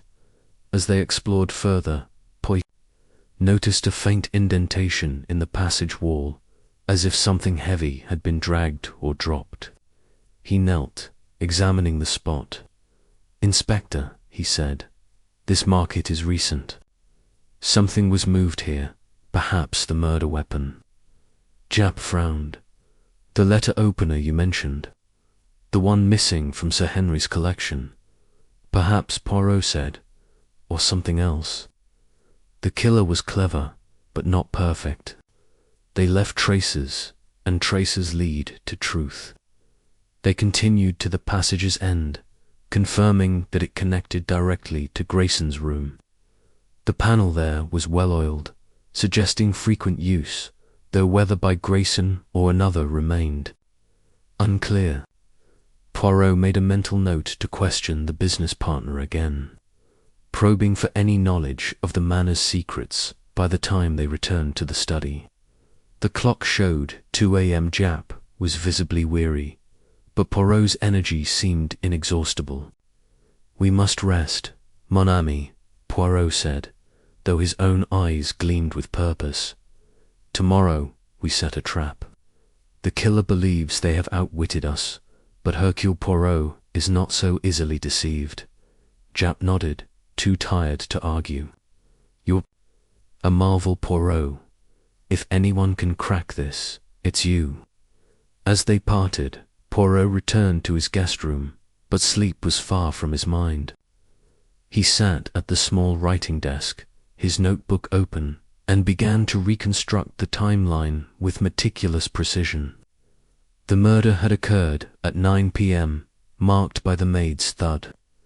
The killer had entered via the passage, stabbed Sir Henry with the letter opener, and exited the same way, locking the door from the inside using a simple trick perhaps, a string or wire to turn the key, a method Poirot had seen in other cases. The brandy, laced with sedative, had ensured Sir Henry was incapacitated, unable to resist. The burned letter, with its single legible word, betrayal, hinted at a motive tied to personal or financial deceit. But who had wielded the weapon? Clara, with her ink-stained gloves and torn dress, was a strong candidate, but her role as an actress suggested she might be playing a part in a larger scheme. Charles, with his debts and desperation, had motive aplenty, but his alibi at the pub was partially corroborated. Grayson, too, stood to gain from Sir Henry's death, yet his demeanour suggested caution rather than guilt. And what of Eleanor, with her vial of sedative and scholarly reserve? Poirot's mind danced between them, testing each possibility, discarding nothing. He wrote in his notebook, "The killer is one who knows the manor well, its secrets, its passages. The killer is one who planned with care, but acted with haste. The killer is one who believes they have won." As the first light of dawn crept through the curtains, Poirot closed his notebook. The trap he would set tomorrow would be subtle, designed to provoke the killer into revealing themselves. He would need Jap's cooperation, and perhaps a touch of theatrics to bring the truth to light. For now, he allowed himself a moment of satisfaction. The midnight revelation, the discovery of the passage, had shifted the balance. The killer's confidence would be their undoing,